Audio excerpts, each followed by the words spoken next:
Talafalava o David Tua le nei, o lo e whaafonga mai pei le Radio Samoa, tasi lima I watolu a mo, Samoa I amanuia le nei aso.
There's plenty of fish in the sea. There's plenty of trees in the wood. There are also plenty of birds flying in the sky. There are also pretty girls, but the only one I love, and that's the one I love in the door, is the girl from Samoa.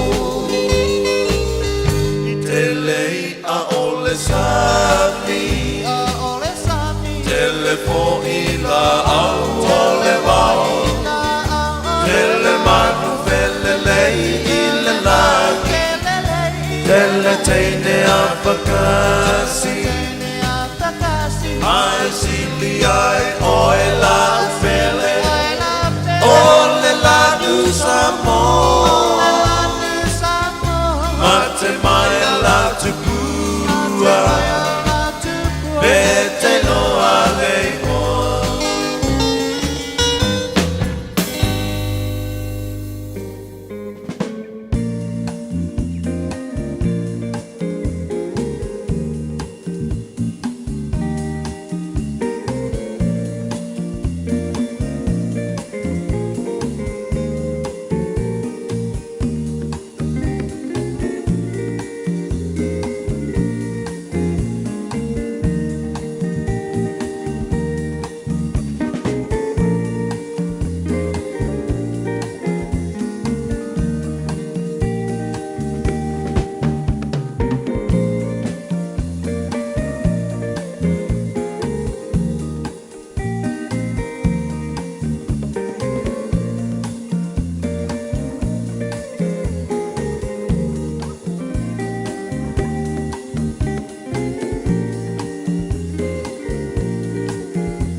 Ua na o le Radio Samoa se furulima iwa toru a mo e tautuaina o e ilangungana fitu aso le vai aso.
Whape atu i le li I olo malu o ia malo olo o tua o te whātua I ante ia.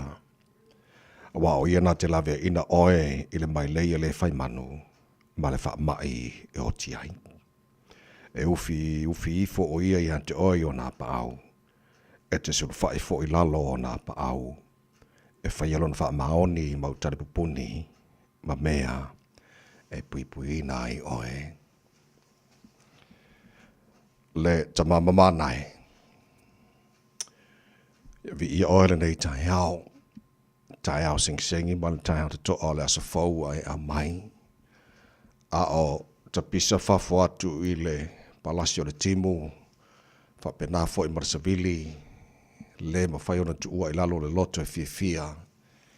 Pese o vi inga pe ona mātou whaiara nei tai au.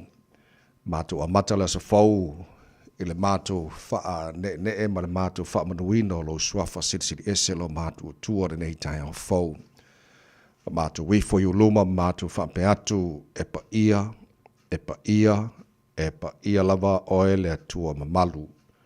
O oe lava o le atua mamana o le atua e pule au e mea malava.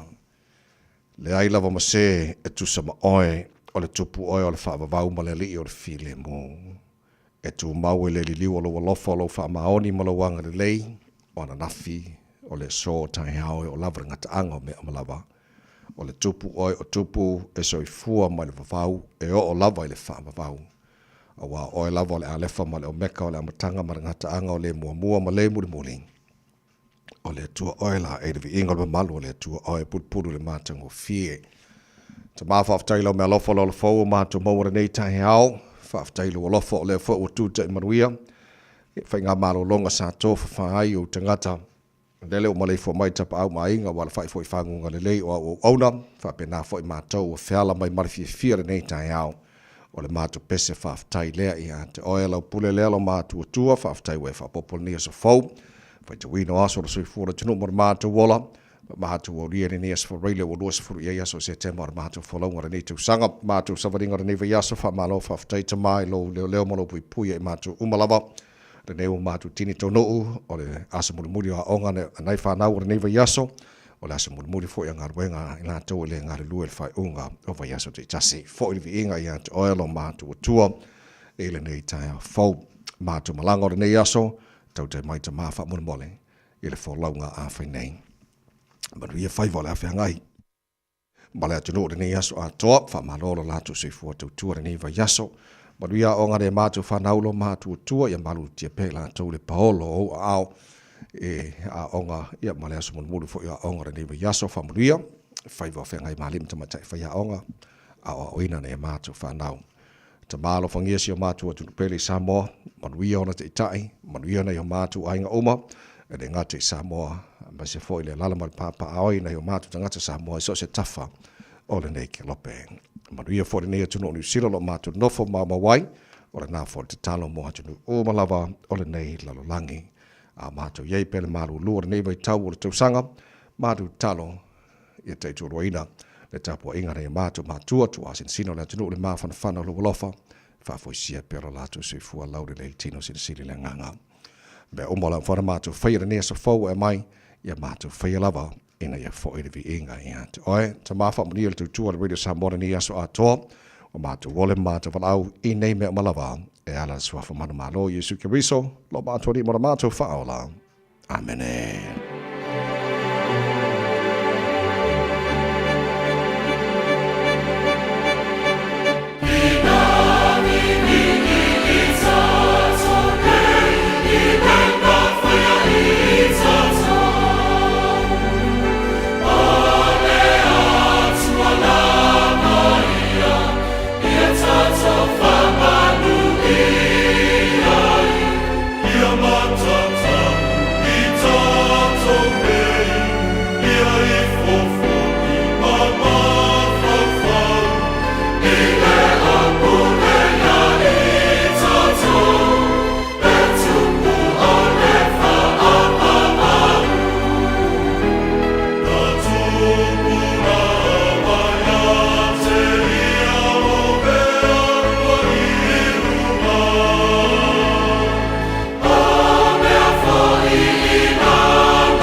vi tātou nei o le vi inga langina la fai pese le kolisi fa fai au I malua tautua mo le Samoa Sfalima I vatolu amo sauni mai mo le tātou po le klame malu o le tai au ina I se kone.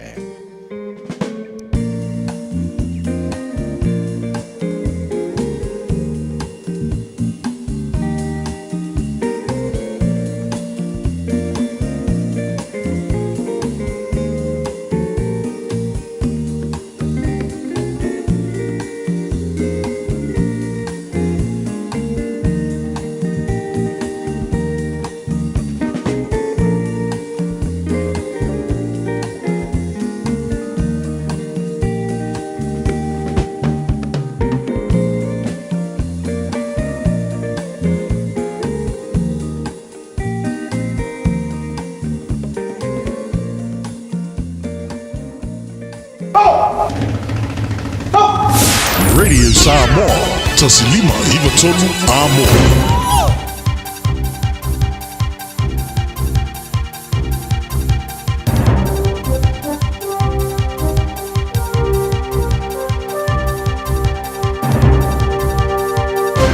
Good morning. In this update, more Cook Strait ferry problems. This time it's with the privately owned Bluebridge.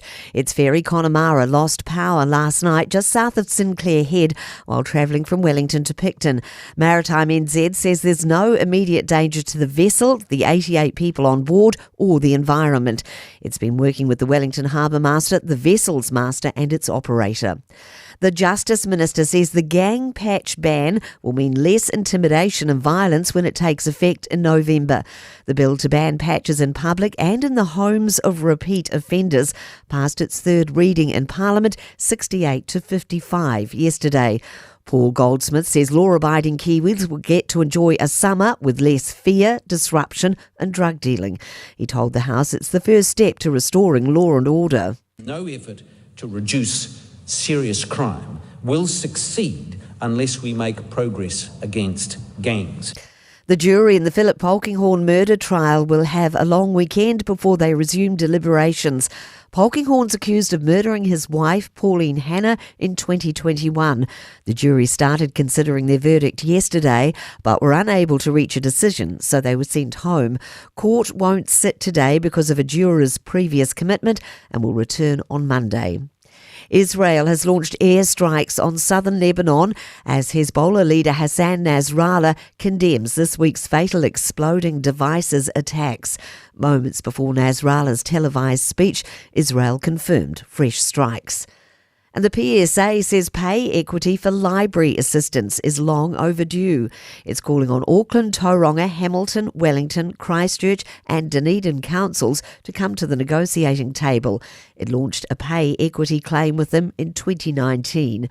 I'm Kay Gregory and that's news. In sport, half centuries by Tom Latham and Kane Williamson have guided New Zealand to 255 for 4, a deficit of 50 at stumps on the second day of the first cricket test against Sri Lanka. Earlier, Will O'Rourke helped wrap up the host's first innings for 305, finishing with 5 for 55 from 18.5 overs, a second 5-wicket bag in his third test. Luna Rossa have advanced to the America's Cup Challenger Series final against Britannia after defeating American Magic by 61 seconds to take out the best-of-9 semi-final 5-3 off the coast of Barcelona. And Ryan Fox's defence of his European Tour PGA Championship title at Wentworth is off to a tepid start. He's in a tie for 54th after shooting a 1-under par 71, leaving him 6 strokes off the clubhouse lead. That's sport. 24 hours a day, 7 days a week. Radio Samoa streaming live on www.radiosamoa.co.nz.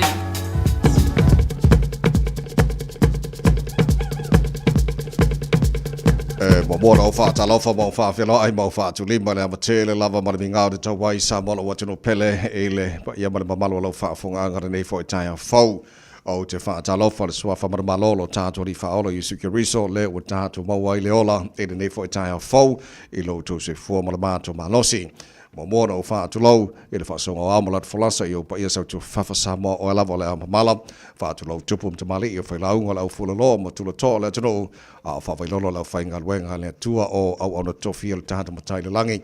Whaatuna paulia i so se vaenga au ki lani mani usila ma so se tafora nei kia lope a wale tau tuaino le atua molona whingalo so se kaile sia o lo o whaale le maluai manu ia le alo atu ia mo sau ninga o le whai ungara nei fo i yaso o le whaatalo whamasani o le tāra pokalame whaafelo ai le whaafonga bai whale tua matausi sa au amta mai tai malo se lunu mana whanau o lo whaina whaatasi mai le maru o le tai aru sa mwana nei fo i tai au sing ta lofa lava tātu panapatia le anga le lei o le tātu tupu sili lalangi mo mori malau tu si fua mana mātua malosi o tātu fsili whai manua le o mala nei tai au le asa fau o le asa whai le tua tātu o ori ma tātu fia iai tau tailo tātu o tua le tātu whalau o nei aso ia ma tātu whalau le lao lo na lofa o tātu i ni as whareile o luas whalu ia aso se te ma o tātu whalau o le lua hawhia luas whalu whausi mai la whafonga le porkala me maru o le tai au. Ana radio Samoa's fulima iwa tolu amoni o falau tuli tufunga tetu taloto hapena fo ina taha shava alua insini o tatu Facebook mani YouTube radio Samoa Sarah Taspantia mani fiona pista al jelo sio malto ona ni tamai meni Tatuina I say by the Tulaiva, Elen Tayone, Morina, Atamari, Hadabai. Good morning, Maros, for you for Matas. Malo la val soifua la sunga tavai fa pea foi le sunga ia Natasha le nei tai au fo. Kia ora, good morning. Fatalo fatu pa ia mawalunga Samoa. I le nei aso fo vi ia le alii o le aso whareile le waulia manuia. Malo le soifua, malo le folau. Tēnā korua, lau sunga le awa o tawai, and you are for lau. It's a rainy, wet Friday morning Samoa, nau mai haere mai. Ko tu whatautunga parakuri I tēnei ata rāmere ua. O lona winga a fio mai a ile nei tai au ti munga o le aso wharaile, le tātou malo, le tai au malo, se whamanuia. Malo, sole, se whamalo, whaftai, whatau o le tātunga ngana Māori. Le nei vai aso atoa a... Talo sia o telefo ini upu Māori wa o ina le tunu le nei vai aso a. O tasi na mea mana ia fo le kau kere kau woi. Ia o ngā Māori a o ka ko wha Māori. Whekau ia kuare Māori, kala ngō wha Māori. Ia ngā o mai fo le lau wha Māori. Sa o le leita vai. E free a. Yes. Io e. Ia. Ia se mea matango fia tere le tātu o pongi wha tasi ma tātu wha tāwaina. Ia ngana peo na wha ngā solo fo I le tau sanga mana tau sanga o ma fo tātu fo ia solo ngana Samoa na tau vai solo ngana Tonga Niue Kiripati ia le tātu iai I le ngana Māori le vai aso ia malo lava whaftai solo ke wha kore ki mori o le meari ia Lata, I le tau le vai teimi o le sama, le sa wale timu ma le maalulu, ioi. Wa ule ko e kuia o kamputs le tava. O pe ia o le Eskimo fo ngale le kai au ko sa o kale kimunga. Almana ia lo sa no ngale na sa no il tatu salsal no nei tangata o Maori a. Mana tu fo. La nga ia si a faaliunga o upu le lunga le Google. E le ato atoalo na sa o le le fo ilea. Au le ta wala na o le tala noa I tangata. E mafai ia na au mai le sa o le le o upu lo fa nga ai nei tato. Ia ma a kile lava na tala ia sanga wha putu upu te tonu o le tātou kete, ia awala tātou fo launga le nei atunu. O le si vaenga mana ia nei vai aso, I te tonu la whale whainga luenga, ia o a onga, ia me se foi se vaenga I te tonu au kilani, o le lango ina, le to o tele o le malu le atunu, o le ngangana Māori le nei vai aso, e le ngata I tau mafa, o siva, ma mea uma o lo o whiangai ma le ma Māori. Ia lewa mānei o a lango ina, e le to tele o malu le atunu. Ea, tara noa I tau mafa Māori, ia kakukango le hangi. Uia! Mānei, Aia tele. E fo le whalawa Māori la tau. Yes. Ea, Malo. Mafa Māori e fifi I tātou. Pingi roa ka mai le pāua, ma le maso, ma le seafood. Awoka. Mea oma, mānei a. Lea, ila. Wa knock out slow man me. Kau laka mai. Ala lei waru tere tulai ono o le tātou li potia mata mai nungana wala. Ia, matara whasolo tuai talo le tawana matuai leo lui tau mo oe nei fo I tai au fo. Tala fia le ai se whaalave o loo li poti mai ele waka kotahi Auckland Transport I le nei taimi o le tai au. Solonga le nei masaunga le mu mea uma a o alo atu le malo le atu nuu tiute ma feiva o le aso whareile. Nisi ua mai anga luenga le nei tai au, ma lo lava le wha malo losi, ia o loo maa se ele awala le nei taimi o tai au. So please drive to the conditions, keep your distance, ma ia whai lau spau. Ioe, make it click. Tatou ulua ili poti le nai lunga o le awala le nei taimi o le tai au. Tautua Radio Samoa, tasi 5 amo. Ino tūlai mai le taimi lea wa 2 minute te ai leono.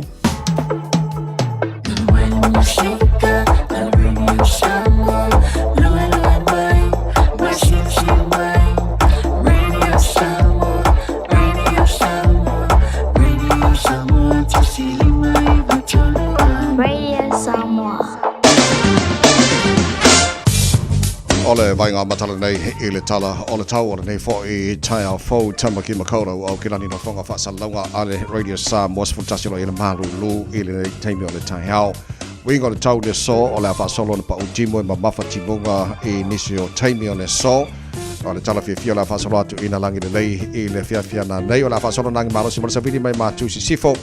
I niso vaenga au kilani I le nei fo yaso sa fulu mara manu maurunga o le maluru wha mawina mo au kilani le so sa fulu lona mawalalo. Tala fia tai au pe au dia o kala fia mo nga o le audio tai au ma fa mai vai tau le alangi le fia au ka polo lang le leila sa lang le leila so fu so lua so lulu pa o timo la stofi o na va yaso fa mo bongo o mai la vai tau tu na mai ile nei foi taimi o le tai au a fanga solo le por kala me maro le tai au la tara va vai tu lango ile tau ile tele o isi vaenga o New Zealand fa pena fo le tau i Samoa ia manisio vaenga o le kelope so le manga ia mo ia ari ia vaenga na vai kauri se po poko fo na vai kauri ia pe ia lau fa au mel au vai kau ia ka ko ie fainga luenga fa so la tola so nga fu o la sfaraile so na ila ia so le na ai Natasha ma lau ta polo la le ia ma se la ma se ka ko o ku fa le o le ka kalangi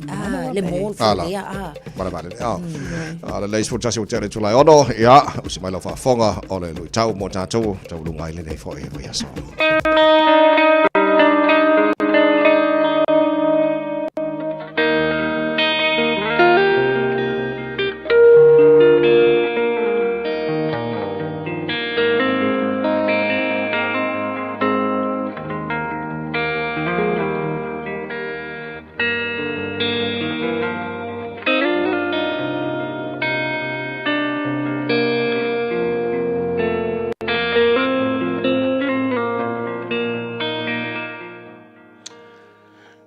so fa mamalu Yesu Kiriso le Nazareto ia lava o ia lava o le faola o le ao o le kalesia o ia foi o le tatou tupu io le o toi mo ele nei manua e fa popo atu i foi se si fa popo o le tatou por kalame o le lui tau mo e via vai tau ina le kenese tolu alona fai po se furu mal tala kenese tolu on fai po se furu no falongo atu I lo si po fonga I fatoanga ona o fefe ai lea a wawo o le lava ona o lafi ai lea I was afraid and hid from you mai no falongo atu lo leo lo si po fonga ona o fefe ai lea o le kaimi mua lea wala ngonga ai le leo kangaka mai ke nese mua lua o le kolu uma fai me ale kai mile fa ko ala ngonga ile leo this was the first time ever wo falungo ingai wo ile leo o kangaka wo kaukala mai lungo lea o le fefe o ai la vole kamai o ai le kangaka e pei o le alalo nga kingo le malo o ai fai mai e longa kamau ainga e moi aulo alunga e aulo e afu au e ia le mele o fefe because fear is just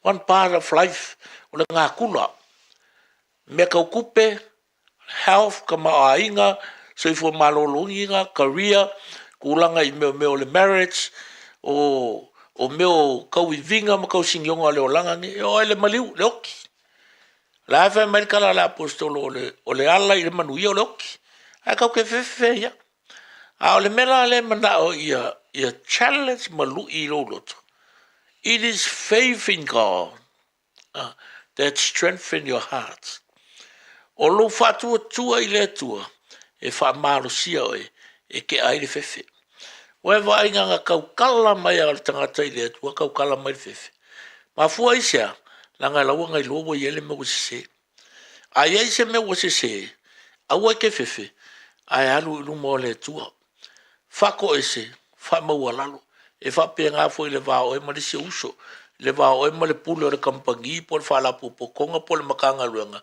por le fa fe au ba tu sa matato e ya kai mi ka ko ke fa le ko ona tatau le no tato fa mo walalo leisi ma mo le roto fa manga ia anga le mai le tua ia te ole ni aso a o ke fefe ai mo le lo fa manga lo mo lo mo ralo mai fa tupu ina lo fa tu ai le tua e ki nei ai le fefe ono le soa fo Yesu amen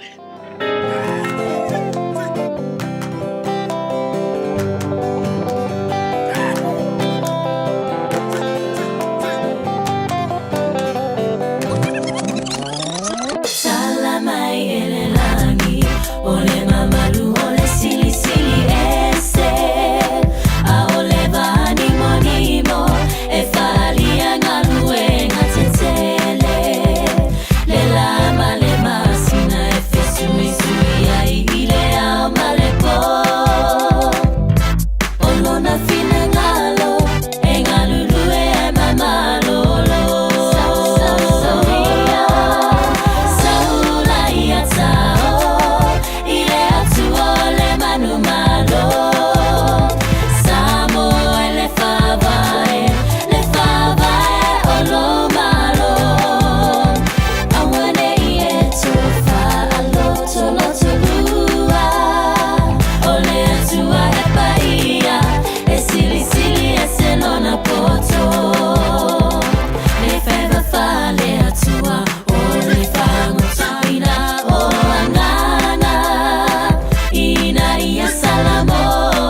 Any craze tala mai la langi le tau tuar radio Samoa for lima tola mo se furvalu te ai le tu la e ono ya se I fa tala fal tala kala me no fala manta shai le marlo le tunu de fo fa se mai le wal ta Facebook ma de YouTube radio Samoa Morena tena koutou katoa ole kia ora ano lava fa fa le tunu fa marisunga ya leo lautu ala free hangi at Kaipara College Sorry. Leo. Nice. Ja. I meri mai skako hangi fa mo mai ya la. Facts, va vel facts. Malo of tight fa talo fa pa anga tara kala me fa fa mai Samoa. Malo of tight America ma Australia mai se mai ngor kilo pelo fa tasi mai kia ora from Tama Kimakauro. Malo lava se fu mo ria. Tele leo yo fa ilo mai le minister na sana fi fa popo ina if so sani ngalwenga leo tono ni sila. Yo e tawai, ia ole nei fo I tau sanga manatua o lea lava fo isa iai, ia le vai ngā tupe.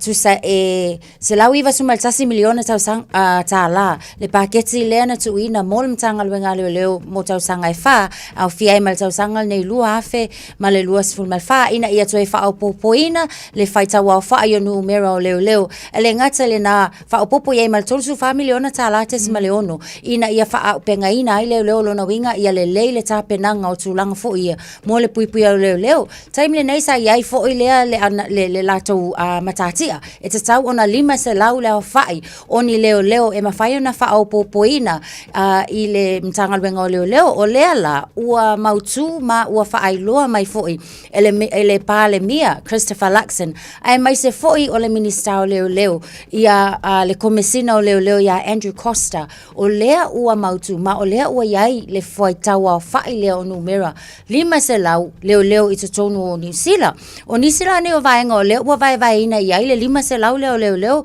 se lau ono se fulu I lātou o leo ua tuina I te tonu o le community mo I lātou la ia respond I whaalave matu ia ma whaalave e ono a fia ai ia le saunga le mua tangata fitus fulu I lātou o le a whaau popoina le National Gang Unit mo I lātou ia lātou te o atu le frontline po I lātou ia e tatau ona iai le vaenga fo ile le puipui a mai se lava le taimile nei tau puipui a mai vaenga I o kengi the remaining 263 lua se lau ono sumal tolu o I lātou la ia o leo le atu fatufaina pe whaasosoaina I le vaenga fo ile leo o tupulang salavou ia o nisi lava fo I tutonu o pitonu u whaai tu malo New Zealand e mo o mia le puipui o le saunga le mu ia o I lātou la na o leo le a whaasosoa I vaenga na a o le tulanga na ua iai lima se lau ia ua mana ia tele ata vai ni o falau mana ia tele fo fuanga al tato palimia ia Chris Luxon ia mai se foi ia le minsta ia Costa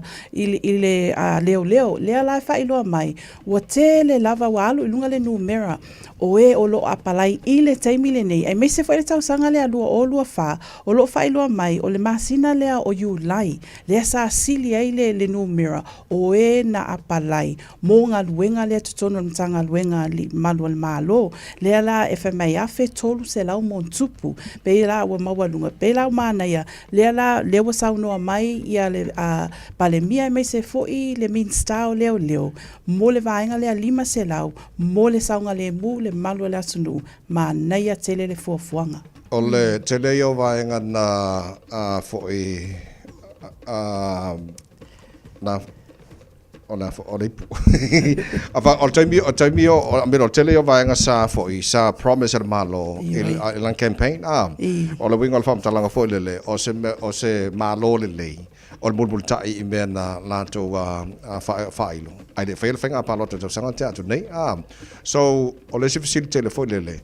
O le tele o leo whapopo o le awheso soani e foi lele ia wawe ontari leo i se wala au mai pe amana mi e lea taimi ma lea taimi. Wawe ia a me se la wainga o kengi wa te wawa atu. O le tele o leo nei. O leo wha se ngamatu i ngā lue whaatasi ina ia whaititia ia le popolo le community. Ia pe awa ia kengi ma lako ofu foi e. Io e tau whawhiwhi. Ka whawhiwhi. Ai pe nei sau no ta vai. O leo wa ia le tulanga mana tua tin tatou tala noa foi i le whaamaumaunga lena au mai tai i le taulanga le CBD.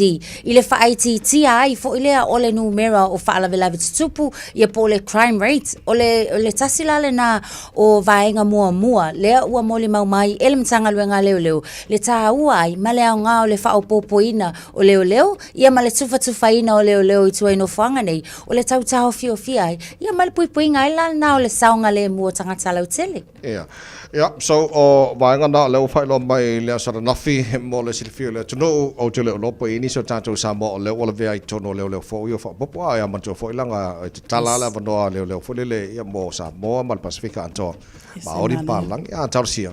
Ia o inisio alo fo le tunu ia o sile ao e papena no fo ina soifua ngā lue ai manol malo ia lelei manuia o whaafong mai ni manol nei tai ao tara pokalame Fianga sa tini tu manuvao siki a shu malato uma ia manuia tu favor nei aso ia male taltununga ia le afa penana maltia o toi ao lo foltado tu langa leo e la matia telo lato si fo le kaimi ka ko uma le tunu o ska i leo fa mon falong so ia ko ke falong ka ka ofi ku fa le ia lena falong ma stai ku sa pe o nga ku pe e po la fo e le ku pe ia nga pa wal me stai leo mala to nga ko le fa malo ai fa tai li malo mole ngal wenga fitalo fa tau uina ia so taitasi ia o lo tato ia le tau fa wino September o le vai te me a matai le spring season alo te va to le ato te le la to lo afia le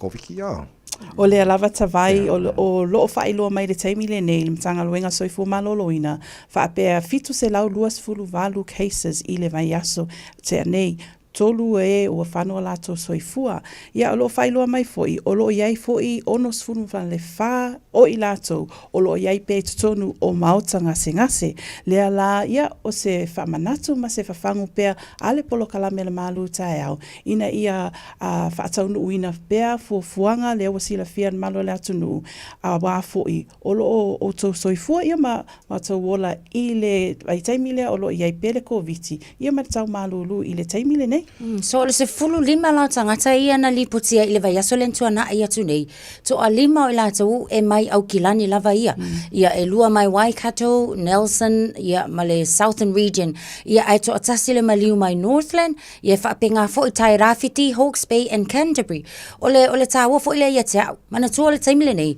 e peo na sau noa fo i se tasio polo fesa i le ia Dr. Richard Webby o le whaamai le nei e leo to e i aise manatu fo i lele e koe alu ese matatou ua tu mau i o tatou lau whanua ai e te au lale manatu a tatou fo i lea i loa ua i aise wa umi lava o whaamai mai a ta vai maniwa fo lau e ta ua i o le tulanga fo i lele o le fesili ai o le ale kulanga o lo ngase lango le taimile nei o le kaunga ka o GP ua whainga tai o na o tangata at least siaki. Life is tough. Ele mana ia fo ia le kako wo ia so uma. Ai o le taimi wa popoanga tia le tangata. Ai le se mawhainga fisili ai. Ke mga omia se swangi. Ave ol fale mai. Kai ngange ave ye singa u luas full time life so swani. Ile to tongi o le GP. That's kindness. O le alofa le ngā. Ngai o tātou tangata e mai se foi. Inai tangata ma ainga lima vai vai. E lima vai vai umaka ko. E struggle uma tātou. Ai o le whaasua o le alofa foi lele. Ia ma le alofa i tua oi. O le mea na silo na tāua. Ai sawa. Le losu fitu lau tale tulai ono le an tātou vai le tulango i whale tono na whongawhia wedding kong. Ia po inga fsoswangi fo e il whale kongo la kong whongawhia. Ka lo whae. Nisi nā vaenga la o il po kalame pia mai ani se whawhi whianga le tae au whanana Jerome Gray. Whaima mingoi mai kai au. More. Siwa. Suiti somali peo se poi aue la taru pelu pe aue tangi aue oro ulo tolea tawina fa pele minoi minoi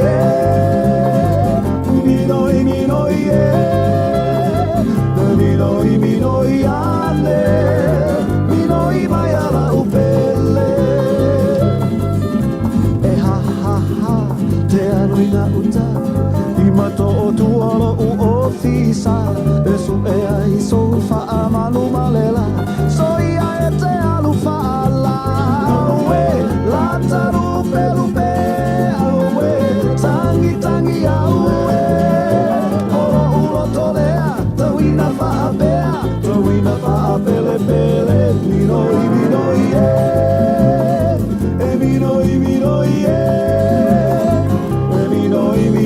ane minoi mai ala upele auele pulole e la vole ala mola peio selole avane ai loa fau i male i pukofe aue ore ulu sele mole aue la taru pelupe aue tangi aue oro ulo tolea tawina fa pele minoi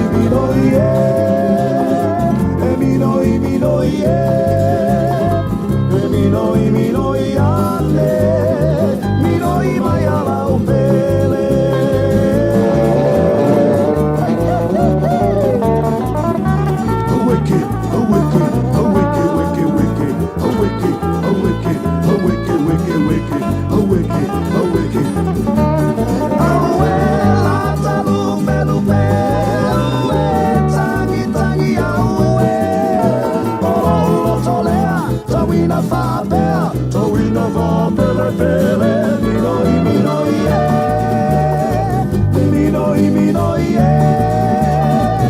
minoi ane minoi mai ala upele taru pelupe aue tangi aue oro ulo tolea tawina fa pele minoi minoi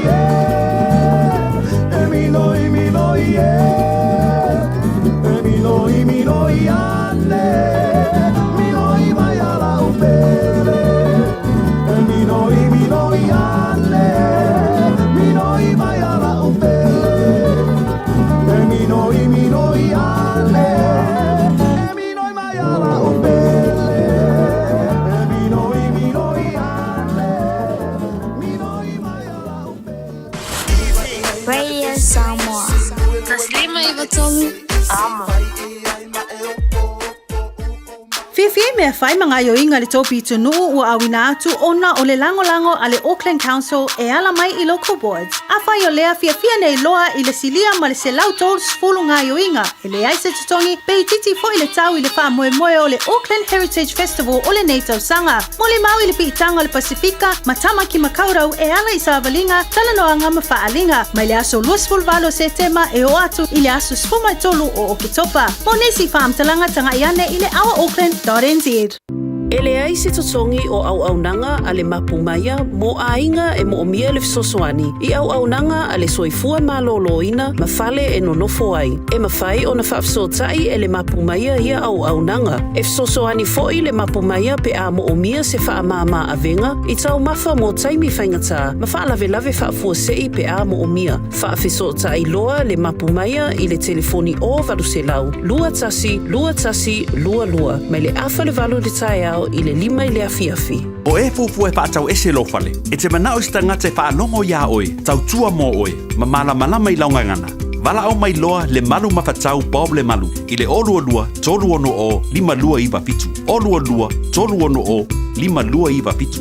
E tolu sula whetala le tino i tupe wa ta pena le Digicel mo lana whaapitoa. E whesosoani ai le tonga tau le soifuanga wa nei. E tolu whailonga tupe ta i lima se lau tala cash. O le ase ina i aso whaweile taitasi mo New Zealand ma au se talia. Whatau so top up luas futala pe sili atu mai whale olo masani. Pe lafo foi online i le Digicel Pacific. O le maua le olo wawanoa i le sei. E te anga wa foi pe a lafo so se leni le my cash a le Digicel i Samoa. E whaunga ai le ClickX Pacific. Mo nisi whaamtalanga wala au le over se lau tolu fa lua tolu. Seki a Digicel. Ata watu ani whalauma ta shato telepanga tarapukala mele whafonga mai Samoa nei tai au. Pasiama iawa lai wha mai good morning. Mo le proklame matango fie o le whai ungara nei whai vai aso mafuta atu vai sala sa vai I komitia sa le o ta o lo whaile ngā senga o le ngaruenga sio mātu nuu manuia val nei aso ia lei pasiama iawa malo whaaftaile whaatasimai le nei whai tai au manuia whaia tulango e whaia ngā senga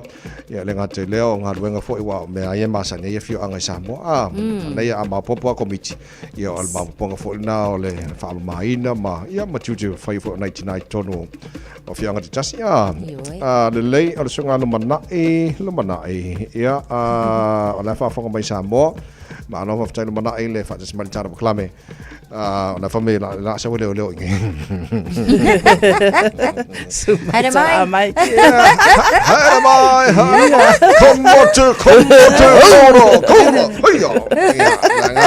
ya fia mai ana fia ngana mana ana me ngopo bo den kong ri fa de kong mo fo a fia ri ke ro pe fa fia fa mana ka ka wala na le lu mana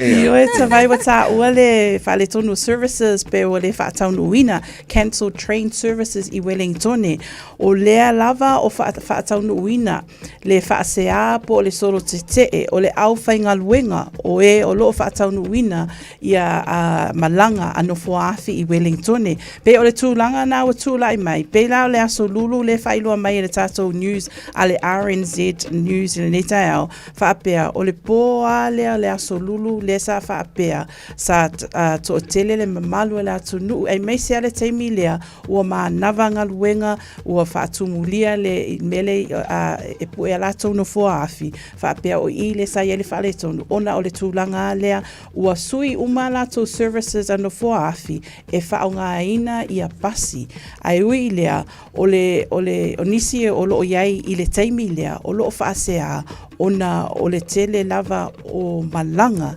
ano fo afi o le whataunuina I le afiafi e le ngatala I le afiafi ai mai ia iu lai whaapea na whaataunuina ai lea solo te po le whaasea le nisi o le awhainga luenga le whaale tonu lea mai ina le whaapea o whaataunuina ai le whaale tonu lea Ya le lei Wellington ma lo si fo manuia ko ke foi pa ngal tara pakala me lo mo ka lo fai ka si o ko fa le ati de o kung fo afi awa ia le se senga atavai e ia le se senga no fo afi ia mal fa ngal pasi e le se senga foi le taimi tau nu ia wa mantua la fa pela o tanga tau le fa ngal no fo afi o lai fu le ia le kai me pu no fo afi anga ile taimi amataila na ngaluenga alu ngela e fa le kongu ai ko tu o fo ile awa o pasi lai ma fa na fa nga e na isi tangata e o ilo pe fa pe o fa le kongu le train ku akula le pasi ia wa ki le nga palau I kua le kai mi fo ile le wa le tala fe ngai kai mi o pasi ia ma le tai mi fo yo o ila tau ia o lo fa ngai na fo afi le na mi roto le tato malu le tai fa nga reto le ola ma pasta la fa le copa tau lunga nei va yaso na tato ta ile sa mo le fe nga mana tu mra o tanga fa tipi tanga va ia tau lunga fo tato tara nga fo I fa lo tele va nga sa mo ia ma mai tele headlines po tala la fa lo tele ile tau lunga lan tu ia tato tala ma sa mo pa tala valu I le tai nei o le atu no e tofu al tangata male ainga male ko ainga fangsusu mana fa tau o isi o le langbuanga malosi o isi o langbuanga vai o isi ma ko ainga fangsusu ese o lo te vai atu el to ainga fangsusu le o le o fo nga mai le o le atoto ya wa fo le ta ma fa le tunu o lea ua talo ina mai fo i ele food safety te tono New Zealand nei ia i latou uma lava o loo whaatawina le to ai ngā whangsusu lea o le whangsusu e te tono le whangu mata e tae whangu la poa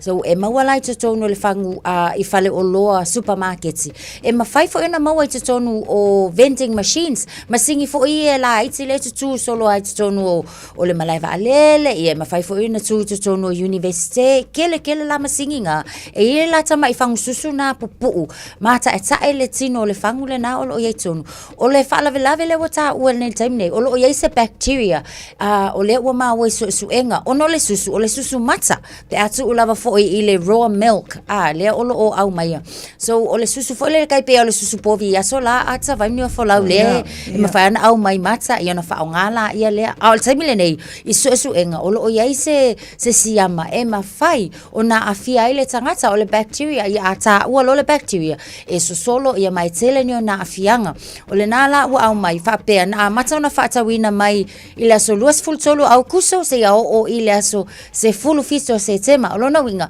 tanga i la pena e whaatawina le whangsusu lea mai se aso i tutonu o le taimile na ia ona whaafo i lea alona tiai ka ofi ia o nga saunga le mua le o tatou i le taimile nei o le na ua whaailoa mo le mamalu o le atunuu o le ingoa o le whangsusu fo i o le au mai i le Aran Farm so whangsusu maka e kae tusi e malelei po le na Aran Farm ia o le na ia le na whamana tuna mo le tunu whawhanga mai le nei fo i taia fauto e luas fulua mino tolo tore tala o le tu la e fitu o le atatua siasi sa la whai mātango fi au li lei nei tai au tatou uma whawhanga mai mo tele sa la whai a la whatia tu tau sa mo ula crew so a lea tatou li poti mai lunga la wala ia na watu e lolo tatou malu al taia whananganga tau runga ili tau tua pasta la whaere kopa mo le nei fo i vai asa tau tua maru sa mo sfulima i vatonu a mo man po kalawi maru al taia au kia ora Morena. Good morning. Le moana ila le masina. Oh mata ango bedina tawita. Filanu lanu wa ipe yo susana. Veo se ia eta oto watu manga. Fire tele tonu yo winga manesuma tamafuta. Utele pelo yate ole lava sute yo tua oila umasima automotive no au bisia oya ole ma we papusa tawo if my little lay on mutule la fire lo mutele lava le ba le lo fo ile e ma fo ile fuli malesia if my little lay on mutule la fire lo mutele lava le ba le lo fo hey, hey, hey, hey.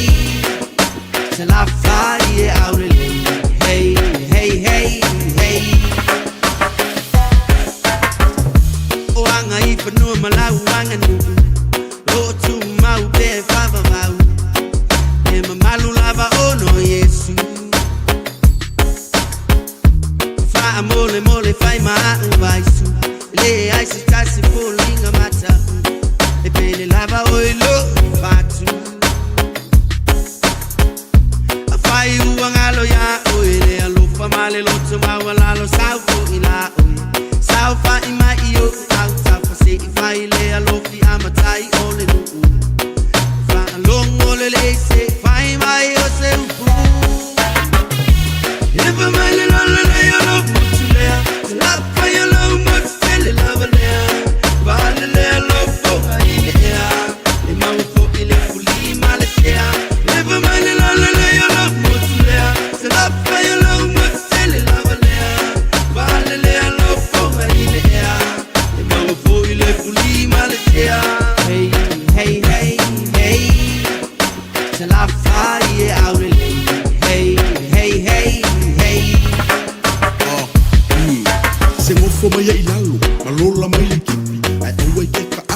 o ka maiki o mo kele mena ku mu fa alo ma lo mo lalo ai fa ya esasi winga la ka ko fai ku fa vai mai o pule o uma vai ko fia ia le fu e ma ko o la ngai ko si ai nga mo mai fo ma malu mo pa ia e fa me lo ai le loko na ko pala me fa so sa ko la fai vai mer ko o nga fu fa sale le anga la ko pule la wa nga e mo mai pule sale aula vai ko pule malai o fa le nga fulu ma fa fonga nga i fo mo fa mai e pule sa fo tinga o lo malai e si mi e fa le lo ku vai singango le ku malo e pule a sa o lo malai fonga o maki ai ku au pa solo mai le ku sale nga o kala mala mai ku ka si fa le ko le malai le kama o asaka para o sifo ma para o le fa le fa e pule para i lo malai fonga i vai lo a se o a ko kingo le kama ma au le lei sala fa ye o nga mo pa i o le kala le lei me mi kai le lo ko fa ma sei wa sa fa la le lei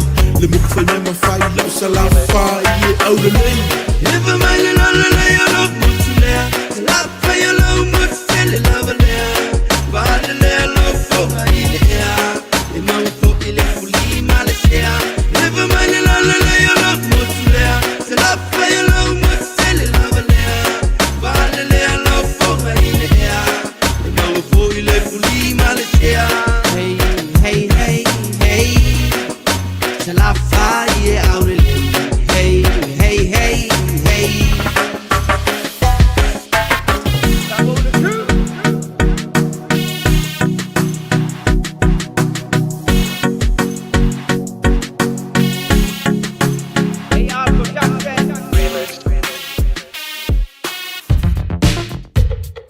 All I hear is Radio Samoa, Radio Samoa, Radio Samoa. Tasilima iwa tolu amo. Radio Samoa, Tasilima iwa kolu amo. O lo tu mau pea le mama o le pisi lunga tatou ala sele au kilani le aise suinga mai tatou ulua ili poti i le nei taimi o le tae au ia le se fa lave lave o lo fa ilua mai fo ia fiai fe malanga inga o le aso farele ma lo lava le ona sa i tatou ave ta vale uma ia o le tu alalo tatou polo kalame ina ia usita ia ta iala ma tu la fono lunga o le awala awa fo i lau saunga le mu tatou li poti la tamaile na i lunga o le awala le nei taimi o le tae au tatou radio Samoa tasi lima iwa tolu a mo ina ua tula i mai le taimi lea ua toe se fulu ono minute ona tā lea o le fitu.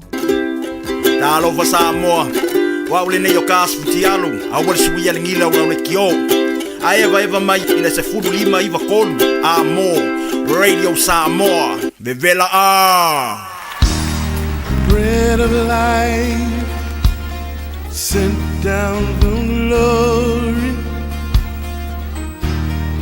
Many things you were on earth, a holy king, a carpenter, but you are the living word. Say it now. Come on.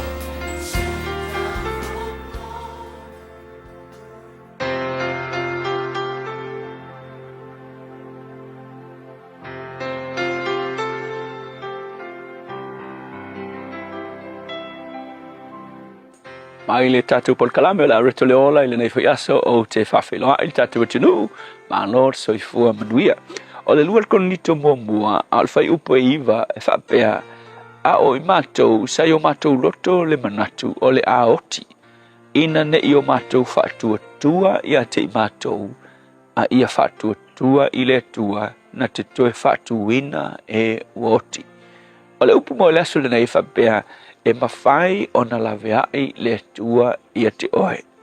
O le fisili mo oe le aso le nei, o a mailo o langa, malau fō langa le nei taimi o le tausanga, o e whea ngai ma se whaafita uli, ua e le iloa po le a le mea o le awhai, ma ua atonu ua e manatu I fō, ua ngatai lo o langa I, ua le aiso wha moe moe, ua e malie ato fōi, e te vai, wa e malie give up, wa e vai I tau mawhai. You are tired of trying. Wa e makua vai I kau mawhai, wa umalo kau mawhai, I lo mawhau, e pēia wa o le ai se fa moe ua e o iai a fai o tu inga la ngona lea ua e o iai le taimi le nei lona winga o le mea konga ua tupu ia te oe ua te tala atu lau o langa i o sa fa inga satani awa asu ese mea e mana o satani e ke o iai e mana o e te o ni la ngona fa pena la ngona fo i e we mana tu ifo ua uma oe wa le ai so fa moe e mana o e te mana tu ifo e le i fa ma ngalo ina oe e le tua i se mea le anga sa e fai e mana o ina ia e fa pe ifo ua e fafo ma le fina ngalo le tua ua uma i nga oe ia e nga foi e ki fa au mai ma fa nga foi ti oe pe fa pe atu ti oe la ngona mai satani e le ko fia le tu ti oe o le ai so fa moi awa o le ko lo fa le tu ti oe o tele lo le stai give up lo o le ai so fa moi o le mela le atu o uma oe ma le aso ataya o manga kuifo o le aso le ngai umai lo fa moi wa ele ko fia nga i luma fa pena la ngona no ya paulo malana au malanga ina ua yai la to fa nga malanga fo ia fa tu wingo e kalesia telio taimi na fa ina ila to tau ai le ye ma tuli tengata fasi tengata sasa tengata wisi kai mi wale ai se fa moi ai fa mai tala paulo sa matu manatu ole a oti i matou wale ai se fa moi al kila mana ya e fa mai la loi fola na tala peitai ole ava no lea na matu fa tu ai i le tua okay lola le ki le sona tau ole tau o mene yo fa fita uli onga winga fa fika uli fo ka u tangata o fa fuli fo le olanga ole ai so fa moi ole tau o fa fita uli onga fa pena e te no ai no limit onisi taimi e le mawhainga e whaalangolango i le tua pe a wha bea o la lawa iai lo wha moe se whaafika uli mawhainga e solvinga se mea mawhai o nga e nga lue ina i lo lawa malosi ma lo lawa i loa ai a o mai lo whaafita uli onga o wha fuli whao le o langa o e manatu i fo ua umalo malosi ke loa o le awa nol na e te whaalangolango ai i le tua. Whai mai la apostol, ua mātou manatu o le aoti i mātou. Ai ke ua, e whai mai, ai o le awa noa lea na mātou whaalangolango ai i le tua. So mo oi whai le asula nei, a whai o e ui se mea sili na whai ngata, se lui tau malosi, wa le ai so wha moe, o te wha manatu i te oe, o le awa noa mawalunga le melena, e te whaalangolango ai i le tua. That is an opportunity to trust God. O le awa noa mawalunga e te wawa aia i le tua mai whapeifo le tua ua umalo wha moe ua le ai so malosi o te tepa taula i te oe whesoa soani mai le tua o teimi ngata ilo mātou malosi o le awa noa lea mātou te whaalango lango atua i te oe. So se tasi o a whaatia ua le ai se wha moe e wha manatu o le awa noa e wawa ai atua i ma wala au i te oe mō lona whaolatanga. Whawhitai Yesu. Amen. Talofa, we're the Katinas, and you're listening to Radio Samoa on 1593 AM. Moli le whafte tele le sunga ya pasta la whare kopa ia mole te pereina fo i o tātou a reto le ola i o whailawa fo i lea mwha amalasi au whanenganga ia le ngata o mātou nei o lo ngāri lue atu i a maru le tino malang whaafanga mai le lei ni o whalaumba tā shau whatis mai le whionga ngal mana tumana vao tanga vaya tipi o tanga vaya whai ngara nei vaya samara tātou taranranga fo ia ma mai fo i malai headlines ya walan tautua taurunga i le lana tautua pe a tāna walu tāo nei I le anganga whaalo alo e whaatalo whaatuai I laua fionga ngal mana ma alo le tautua nei vai aso kia ora, good morning ma alo le folau Yeah. Haere mai ki ora. Yeah. Alo poi le utu. Alo le utu nai tua tātou ngā luana ia te urua tau sala pa pe poi le sua ia te vai. Tamari, good morning sir. Ma alo lava I laua fionga. E a mai le tau I le tātou atunu ui sa mua le nei taimi, wha mole. Le ai lava ni whautuanga fo imani lapta inga ni winga maale ale o le tau pa wale tūlanga le au mai tau nei ia ua oi nisi o taimi. E foi timu pupu e te uru wa solo I poru. Ma pere motu o sabai. o lo winga mo kwasi a mo ho tala tau fa mo vai aso Malo lava whawhitai. Ngalo mana pe mawhai ona e saunoa I le fōa I mātango fia le atunu ule a tātou Iapani. E winga lea I pike apu po Land Cruisers e 5 lea wa fōa I mai mo sa mole pūlenga le swa vai whamon mole.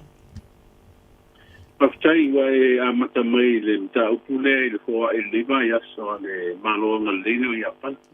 E piki apuilen ko se ia tawai mata usala am ko kan ka vale nei ele tau fie ta vale nei a fu hol tau a tore lima le o vale a miliona na e fa tu o le fo ile ia pan e ta uale le fo ile nei ile o nanga le ku le no swaba wa a o te mi hole fa le tonu o ke poi pe a o te mi o te tele no longa pe fa le tonu le tau ia o ta vale nei wa ko ai uma pa u uma tua ko wili mane e o ngā tere nā I e tātou wala hui e wai vai para pēa o ina loto timu. E malanga I o e whaimo me o ke paipa pēa whare tonga me se hui tātou whaatano vai. Ai tātou sia te vai me tau sala. Ia le lei, tau hui ame se upua I ai rau kui ngā rungan whaonga ino ia soswan. A wai rei tau o fia tonga tā, ia ma wane I ole me hore, a wane whiwa I eima mana waira ko kia pula ma rei kopo. Wane ma ko fia asa vai. Va venga de nga ka vale malo.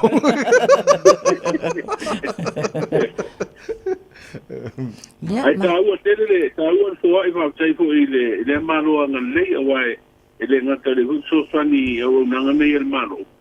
Ai o ai tu I nu ma fiu anga ma para toma tu mote o ai so swani el malo ia pani pe vo o tane vai tele de o wa tu mo tu nu a panga ta va. Mana I o tele a whamanianga mo le nu o tawai ne vai taimi. Kai lava.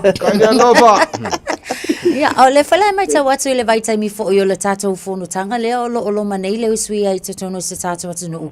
O le nao lo iei se whaalinga o fo I lea whaalinga o sele-selenga I le vai aso le nā lawa fionga ngal malmana. O ala po ai ua mautinoa ni tu malo o le nā ua a lautongia mo le nā fo I whaalinga. O I tu malo umai e le li o le taulanga mai I le vai maunga. Papena I whareata, o la tauna nela ia whareata tasi lua tolu wha, e whai tu malo e nā papena ko I vai maunga tasi lua tolu wha. Lea ngā o I vai maunga o I le maketi le kunga lei whai latu whaalingo fuo whaere le awa.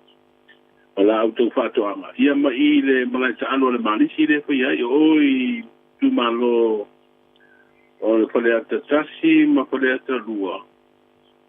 Ia, pape fo I whaleata, tōru whaleata wha, a fo I eno whanga ua whiwhiria e whai ea la tū whaaling. Al tā ua e la ua wai atu pokaramere urua I sere ngale e ale mālo. Le whai atonu a e le vai aso le whai el tātou whono ho ele a mālo tāpurenga, a tonu o se tūranga le hui e anga I ei ta I hui o mālo mausu ngā whono. Ia pe te ua se si ere tuku malana masiofo. E o e sila mo mai mo ho I le lapa po au talo o lo tātou maumanga, Ia o au whaai. Ia atonu te tiro I hui ei le tuku iova pe e bakuska ko container whaai o I perkangi. Ia, a isi banga wha pe nā wai. Tene tātou kuhune o la au whaisua ka pisi o maukeni. Ia, e wā o nā po I kuatau whaatoa. E maua I nā tino ea te uta. O te roa o le si paito o le leilea. Ana wilo I hui tātou tau whainga tau I whaatoanga. Ia mā tonu e matana meise si paito a monisi po whaatoanga abe wha. Ngal malmana le mātou wina fo le le whaisingu ngulu a I ambasala le pito la au fo e lau tustala la tau I le Tasiol Company whaasala lau fo whiwhilia I tau whonga whaasala wina le whora malo tau pulenga. O le fasili nga ese tenda fo le peni tau whonga fo le pole mea o akusi a au amba whiwhilia company na tasi mo le whaasala wina le whona I October. Na ia fasili, o le tau o le sa tenda, sa whaile tau whonga, o le tau whonga la. E whonga mai Tasiol Company le na abe ai le whautuanga po ia le committee. I o le tāpene tau na whaia I eise whai unga ma whiwhilia loa. Ona o le tūlako ne whapewa uti tegi. O le lau te mate watu pale atu gol whainga malo o iei nei.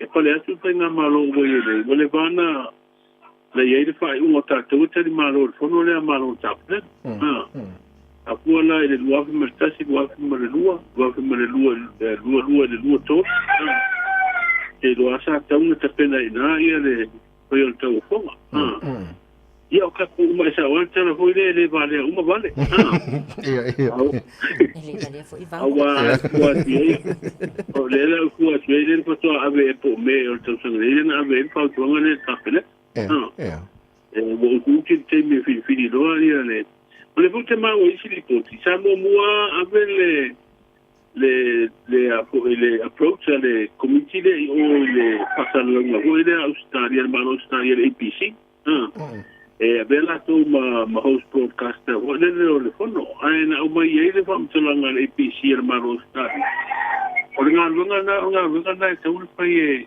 la pasar la una le tuna host castle o tula ole tulanga na le na fa ro te filinga e avelo I le menci e nisi ona o te doa ia te ilo ia e alo koe ku wa desa na van se me fa te o fo o telefone tu for television ma le tio wa le ia la tu me fa nga ro nga fa nga ro nga le manu e ho le fa se tu da ho le pe tu fa tasi in for television se duo la la tu me poeta me fa nga ro nga uma me ho ie fa nga ro nga le foi se la tu ho tu pata ora se fenga na ia ia le mate o tu le le pa me o tu le la va tepi a pe ala tara le vai ele vale uma vale asale ole na mawana vel tu si le presidente la social justice la Samoa ele malo to si le fa ngala ole se na mo se tala la tame pe io le tala le na wa le sai ma tu pero ina nafi wa sabe longo mai o ile stasi foi o fiosini o samba chaile na luele o nanga o vai fa como fato ina malo ni sida ai ona tala la sa ta sanga tu ta tuntana longo vai fa se so ni mai na tana longo ni sida te penanga o fono le fa nei o te mai tela le pe ina to mai fa tu le se pena ina huele lo to fale o fa ramba communication ma so taina ya le la sa el ma tu filo inga le nafi ni si fu yo le au tino I ma tu nga nga ya mana el ma tu fono nafi wa abatu ko ia tu ngalunga ma tu langa ia tu ngalu ia ko il fatino ya le la fa manino le mai ste ma tai fo il fatino ngalu ngam fa so mai ni si o tapena ngalo ia ia wa matua fa fi no ho ia ke mato vai na sa fa pena no fono ia o le ua fu folo menino mai fa mala le ia pe a vo le tu no ho le e mana ia tu sa o tanga te ero na si le fia maro na to mai se lava ilo le va tu o le tu no ngaru no ho le fa ia ti wa ka mo mai te vai le va tu le tu tu no fu ina tu fa ia ngaru nga ta al tatu kam talanga le fa ia tu tala fa ta o le va tu tala le I to le tu no po le kuka e va tu fa ile ngaru nga le fa ia ti se le so ma mai ele anga le la wa ia tu nga le wa mai le fa ma ia o le fo o no fo le ia lo no fo o ni se la ma tu le la wa ia ile tu nga fo le fa ia ma o so ta inga amata tu nei ia ma tu na e se me fo ia dire tu siriatu ia tali mai ia pifa penale ta ore o nga lu fa tas I do me fo le umarona ta pena e sa ro tu mai malaula au ma fa la mai sabali o no fo I awe jaru yo asale al tu danga de to so I de mai lo fa tai ngam mana oleana fa mana to ta to pokla be malo le tai ole tno malanga tu Samoa au ne ngalo na o tu ya le patal matu pitenu se I mai mo la va ngale I tu la mu sole ole solo le ko solo kele anga o manga ira le ka milo la wala le lu le ko ya le paka io ciao le ia te mai le vo ia fia wa e tu fo I lo pena te pa langi tana tu na pia le pulenga la wena lu la le fa ki lo na tu nga ruanga I so o wala ki le ko ro pa pena no te pa le mo pa ta Ale la wo o tu le tu ale pata. Ia wai sila fi hui tawa ina e vanga na le totoro tu ila mua. Le te leo le solo wala sa so ai la lo o munga. Sa i tale wala ia na ua iai la le solo tere na. Maka ukia le solo nga kape fepe nga mo wenka avale manisi o iai na te. O matua mafia fia vo iai tu langa la iai le papa ma le solo ele. O matua te le ngā runga pai iai pepa peto e whako i le awala i le mesa iai mo. Ale la ua ia tu. Ia wasa tau so tui ko i tarawai nei. O koe ngā amba le pere ta avale ina i le runga te to. Ale la ua ia tu maangai a ngā runga no koe iai. La ua whata atu mato e sua wha leila ua. O ke lo hua ua fia ta avale o so ina i tui ramu. Lai tau runga lau tau tua mo le tunu ia tāru tala mai Samoa pēr tāru varu le tau nei ia a whaino mai ha. Po ani se vai hoa e te pena ia wā fut whafonga Samoa wha mo le. E tō tōru whamasino whapelo i e tō fitu leo lo awe nei le suesue ino le lui whaatu la pono le fio anga le wā. O mai a whapipi i a me puerta leo ia ma le ale to e ngore lava se ngai o ino soli tu la pono le tātu tauranga. O leo ua swala upule ia no tanga fo le whaatino ngā lunga whaatu stana ma whaasana lau. Ia ma stasi ofisa sinia ma tanga lunga le vai whafo. Tala i tā longa te wai ma le whaapunga le tunu o leo ua sauni mai e tausini o i le teito fitu leo le te wile amata i le so. Ia le almasi i lea li i mai Australia whapere au tamata. O le vaengana le ai ia le tausini o kapo i whaengo le vai aso i Samoa i tā longa ia mese fōni. O le wawa i aso o le tātu kau ngaro ka manu Samoa o Japani. O le kua wa ku pe le ta alo ma Amerika so tu le tolu ma tu le kwa o le wa medino tu le lima o tonga ai tu wono i Kanata sa o tu langa ta longa le te penalta tu man sa mo ko pa umar ba yaso e sa i o tu le tolu ma tu le fa ya pe na tala na fa le te ho i le sa o lungo ta tu o langa me sa mo le ba yaso la whenga ngam mana wha ma lo whaftai tere lawa mai ane whalau ma tasa fwoi ma le tano ma lo whaftai le tautua mai ma le au nanga fwoi tāru bukala me nei vai aso a toa manu iau whai wani aso mori fwoi nea loa te mo le whai umar vai aso. Ia, apena fwoi te vai mitu tara, manu iau fwoi whai umar vai aso. La whenga ngam mana tuma rau a tanga vai tipio tanga vai ma le whalau tere ino ne vangara na mo tātou ne fwoi tai au fau na wa watu mataru headlines whalau tele e le taurunga lantou tua e taru tala mai Samoa pēr tāna valu e le tau nei telefonu ngat Baratania pēr mai a taru whaasalonga wha business nei. The Entrust dividend of $350 has just been paid to 365,000 households and businesses in the Entrust district. That's over $127 million we've paid out. It's going to make a lot of Aucklanders very happy. If you haven't got your dividend, check out entrustnz.co.nz to see if you qualify. It's as easy as that. Enjoy your share of the Entrust dividend, Auckland. Masala ua e vaai I fale fo mai, po o taa vale ale fono ma e whape ane, ua nao au aunanga tau soifua malolo ina, ma nifo mātau te whaia. E tele le fesosoani e maua ia mātau. Fesosoani mo le ola manuia o le mawhauwhau. Polo kalame e tau fia ai le tau mawhatapaa. Fesosoani mo tina ma pepe. Fesosoani mo whaia o siaki I le whale mai. Fesosoani mo sauwanga I ainga. Fesosoani mo whanau ua hiu ma le aonga. Mo nisi whamatalanga, tanga I ane I lupenga ta whailangi www.thefono.org. Pe vala au le o valu selau, fono for you. O valu selau, tolu ono whaavalu. O le A1A Tree Care Limited, lātou te whaia au onanga nei. Teu, whamama, whangata, te ave seani la au mapongati mai lo whanua. E ma whai fo na lātou te wina lau tonga la au matoi te tau. Wasilia ma se fulu tau sanga o lana tau tua. Wala au lua le A1A Tree Care Limited, le olua tasi olua o tolu ono o. Olua tasi olua o tolu ono o. Hey, hey!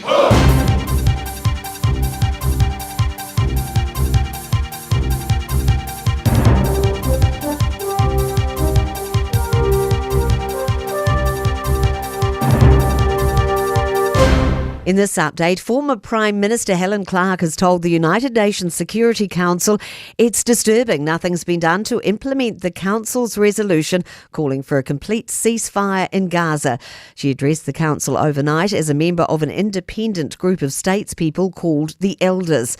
Clark says more decisive action is needed. The Security Council has a responsibility to chart a path towards a sustainable peace. A full, immediate and complete ceasefire in Gaza is an indispensable step. Israel's launched airstrikes on southern Lebanon just as Hezbollah's leader makes his first televised address since this week's device attacks. Hassan Nasrallah has condemned the strikes, which have killed at least 37 and injured thousands. There are reports of Israeli fighter jets breaking the sound barrier over Beirut during the address. The Bluebridge ferry MV Connemara is berthed in Wellington Harbour after it was towed back to Wellington around 4 this morning. Reporter Max Towell says the ferry travelling from Wellington to Picton lost power near Sinclair Head last night. That's basically, you get out of Wellington Harbour, you turn the corner, you pass Lyell Bay and just after Red Rocks. Thankfully, it drifted from the shore out towards the ocean. Maritime New Zealand will investigate the cause. A business next door to the site of a giant sinkhole in Auckland says it's lost tens of thousands of dollars because of it. The sinkhole opened on St George's Road in Parnell last September after a sewer line collapsed. In June, Watercare expected the car park to be reinstated this month. It's now been pushed back until the end of the year. Social cooking owner Katrina Horton says they were initially told it'd be finished in March. We've probably lost 50 grand's worth of business, I would say. And in a year that actually has been pretty challenging, those were very large pieces of business. And that's news. In sport, American Magic have been ousted from the America's Cup. Luna Rossa have advanced to the Challenger Series final after securing a 61-second win to take out the best-of-9 semi-final 5-3. They will duel with Britannia. The head of motorsports governing FIA has turned his headlights on potty-mouth Formula One drivers. Here's a case in point from Azerbaijan over the weekend when Sergio Perez and Carlos Sainz crashed. What the is he doing, man? What the is he crazy or what? Idiot. Mohammed bin Sulayem's sure he doesn't want drivers becoming sports version of musical rappers. That sparked criticism from Lewis Hamilton, who suggested such a view plays to racial stereotypes. That's sport. 24 hours a day, 7 days a week. Radio Samoa streaming live on www.radiosamoa.co.nz. O loo mama lava la tātou traffic e le taimi le nei e le o iei se tūlanga whaapoleina mō tātou. Pau lava fo iona o whautuanga leanga o lea e leanga le tau. E iei lava lana isi vaenga o a tātou wala tele pe le vaenga le nā leanga i atu Ranui. Ma Henderson e ma whai ona vave ona lo fia foi i le vai pe a o i taimi o timunga. So o loo lapta ia maila le waka kotahi arve ta avale uma ina ia tautua nā foi lea ia whaeteete. Ia ma ia drive to the conditions pe a o foi i taimi e mamawhai ma palasi le timu e whapena foi i tātou anga i atu i le tātou Auckland Harbour Bridge ia tautua nā foi ia tautua nā lava le sawa whaatulanga ina ia whaiti foi le sawa e tu salava foi pele alu le sawa whaatulanga ina ona o le tūlanga i le malosi o le savili o le o iai ia mai se foi le tō whaatau o le timu a o lunga lava i o ala tele ia o le nā lava o lo o kilia lava i le taimi le nei manu ia tele lava la lau whainga malanga ave ta avale na tō uso ai atu nisi fo iwa mānawa mai ngaluenga e mafuta mai ai ma e whaafonga mai i le malu le tai o le Radio Samoa na wa se fulu minute te ai le tu lai fitu. Talofa Samoa o Jerome Gray le nei pe o e e lau ta avale po e whaafonga mai i lo maota ia tu pele ni lo lau le tio le fulu lima i vatolu a mo Radio Samoa numera tasi i New Zealand. Ua mawhai ona awina atu le tala o le tau i aso taitasi ona o le langolango mai a le Pacific Finance Limited. Telefoni o Varselau fitu whawha lua fitu. Tātua mata mai Samoa le mainga lata mai le nei i le tala o le tau lua se furola i le vela le e Samoa le nei mainga le tahea o le namo le mawina le fionga ngamra mana lai toa le lei le tau i Samoa. Wawatu nai langi le mai awa oa nisio taimi. lua se fulu malaiva le maununga na o le vevela le e Samoa le so lua se futolu lona mawalalo au ne ngalo le taurunga o taro tala mai Samoa le taro valu i le tau nei tulanga i le tau i New Zealand nei te lo vanga motu saute fatalo fa le tunu il motu saute Alexandra sfolima maununga le marulu lang le tau lang le Blenheim le so fitu maununga le marulu Dunedin lang le fo le tau le so Fasala tu Kaikoura, lang le tau, Nelson, lang le Queenstown, fasala na awa, lang le da odi ma pa o timul pona nei. Timaru, lang le tau ma le ai funga la aule ai Kariso Karestete, na lo la verse fu amruia. Wala fasala lang le tau mo to awa e niso temis fu fitu morunga maru lo e. Ya mo Karestete le so motu matu kaitaya. Pito na morunga motu matu fu fitu morunga maru lu la fasala pa o timu. Ma mafatimu ngai niso temi la mo Wellington maru la verse fu amruia. Nei tai ang fau Pangal cara pakalame ola fasolo na awa pa utimu base lava le tuatu o Porurua Mahat Valley fasolo ina malosi savili e malosi foi ia mafati bunga inisio taimi Peon fa mawina le fia na nei sfo fa mo longo le malu fa mawina mo Wellington i le so fa so pa utimu le vai ngo tauranga fa pena fa pa utimu le vai ngo tau po le so roto dua le ama mafati bunga i ni so taimi nei fo yaso Palmerston North wala ma mafa fo utimu ni so taimi fa so pa utimu New Plymouth Napier wala fa so fo na pa utimu le na vai ngo New Zealand Masterton pa utimu mo to i le pa tu Hastings wala awa pa utimu fa pena fo Gisborne kiri do Hamilton ma mafa timunga ni so taimi Fulu ona maunga malu no fa mawina mo Hamilton ne so tamaki makaura au kilani no fa fa salonga radio Samoa fulu ele malu lu ne ba ngora tai out ba tu fa fo ole fa po mo timu ne fo tai out fo winga na tau le so ola fa solo po timu ma mafa timunga ni so taimi so mai langi le afia na nei o sa video fa solo nangi malosi mai matu si sifo ini so ba ngo au kilani le so tu mo fulu balu maunga na malu lu fa mawina mo au kilani ene nei as for rele lang de le tai out lang de le asu sa so fua so lua so lulu lang de le pa timu le stofi na ba ya solo mana yatu mo mana la ba tau tu na mai mo ta to nei tai out le tu ala pa pa au i Hawaii America Malaysia vai ngor kelope fa mo ia mo le tau mo tau ne sa fo ta tu sa maria tau au na to fa long al tau company le so se tasi fa isana no nga tu pe le Pacific Finance Limited mai le aso fulu no se tema se ia lia le aso se fulu valu o ketopa e anga va o mai le se ia te ono manu malo ai i le lima se la untala cash e fa ia le aso lus fu tasi o ketopa apalai nei loa i le pacificfinance.co.nz e talo sanga sa no nga tu pe le va le lima se la ma le lu se fulu a fetala e lu mi du te fa ia la talo sanga online ai tasi li tu lai fa tali e tali e ia nga fa bitua vala le Pacific Finance Limited i le oval se la fitu fa lua fitu oval se la fitu fa lua fitu malo fa tele tino malo fa fonga nei fo e tai of false for follow jeli to life fitu ya tatu ye fa ngora fa yaso si vai ska ko piki manga ye taulungan kin fa yaso kokoraisa o ia nga Makara tu fa se makara ya taulungan fa yaso ka ko laisa lo fa tai le kere ka ngo so la fa ngaso le weekend yo e tavai tato amatatu i tato NRL le tato liki le ai whaanga solo le semi-finals le whataunu nei le afi le taalonga le va Sharks and Cowboys o nā nei la le toe se fulu minute se fulu whataunu i nei le semi-final mo le nā le aso atai au o le ata alo le Roosters and Sea Eagles le la umana o tatu semi-finals la ia le olo asa ilia ini se ta alo mal i le tatu finals ata vai pen le fima storm la o ngofo le mai o fa so aula malo mai talonga ia la fa nei ia o le lua la na le la o la kawi ma le lua la fa kali mai lunga o wala e mo la ko week off ia le storm ma le Panthers ma ia so ma ia le o fili ko pele kia Io e tawai manai ale talonga le whataunu ina le aso atai au i le toe kuata i le ono le whataunu i Sydney a o le aula le All Blacks filfilia pe ona ta uasunga le on le tai au le o iai le numera tasi Ethan de Groot numela lua Cody Taylor numela tolu Tyrell Lomax Lona fa, numera 5, Scott Barrett, o Lea Vea Makapteni. Numera 5, Tupo Vai.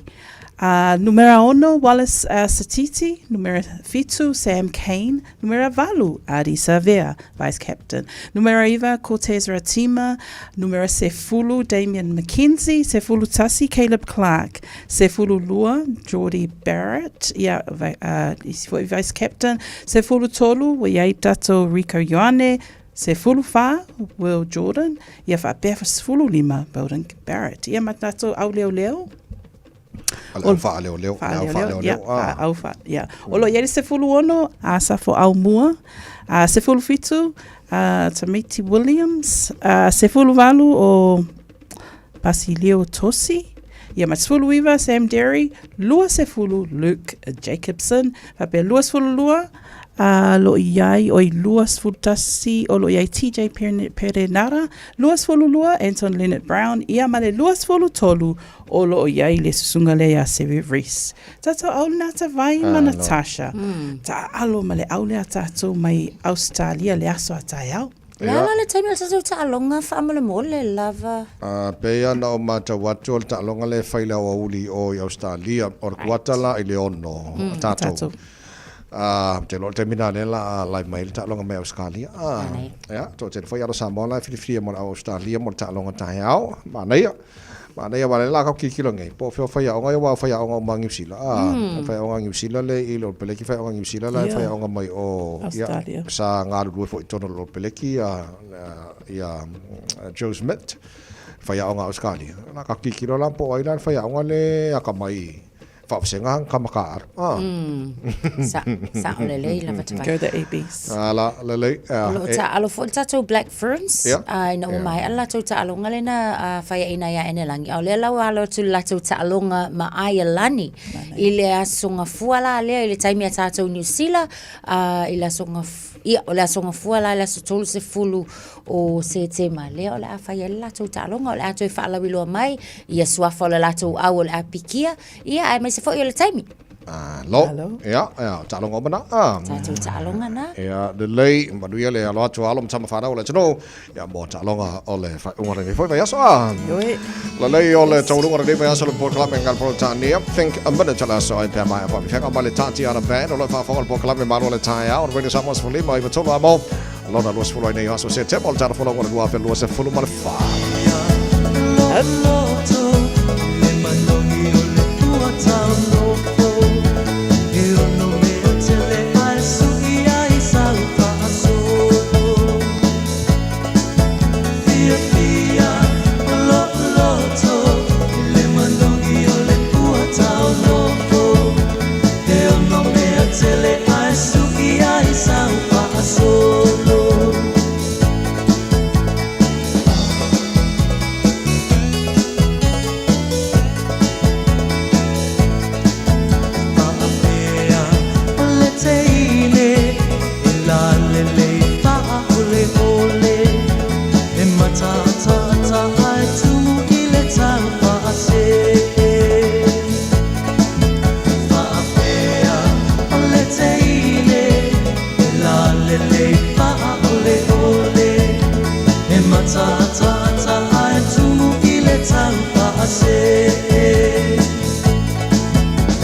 Tinas, and you're listening to Radio Samoa on 1593 AM. Just think a minute.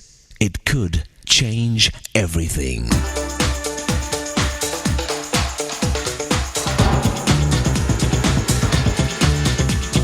Think a minute. Crabs are very interesting creatures. If you put several of them in a bucket, the moment one of them starts crawling out, the other crabs will pull him back down. So not one of the crabs ever succeeds in getting out. They just keep stopping each other from climbing higher than the rest of them. We humans are perhaps more like crabs than we think. We see a good thing the minute someone else sees it first. Or we try to get even with our enemies and ahead of our friends. But we've got to realize that when we're green with envy, we're also ripe for problems. Whether we admit it or not, most of us want other people to be just a little less successful than we are. Friends are always happy about your success, as long as you're not more successful than they are. But one of the first secrets to success is not to compare your life with others. It's strange. Many of us seem to know how to live everybody else's lives, but our own, even though what happens in someone else's life has nothing to do with ours. Criticizing someone else's garden won't keep the weeds out of your own. Successful people look at life through a telescope and see how great it can be. But small, jealous people look at life through a microscope and only see the faults and mistakes of others. Being envious and jealous of others is just a slow method of suicide that'll kill both your health and happiness. You have a special ability and personality that no one else has. So use yours the best way possible. Stop comparing yourself with others. Birds don't swim, pigs don't climb trees, and crabs don't fly. Enjoy your own natural abilities and develop your own style. Make the most of your assets, and you'll make the most of your life. But only your maker has the key to unlock your potential inside. So why not ask him to take charge of your life every day? It's with his power you can start enjoying the success he's planned for you to have. Just think a minute. If you'd like a free CD of our top 40 programs, write to us on the internet at www.thinkaminute.com.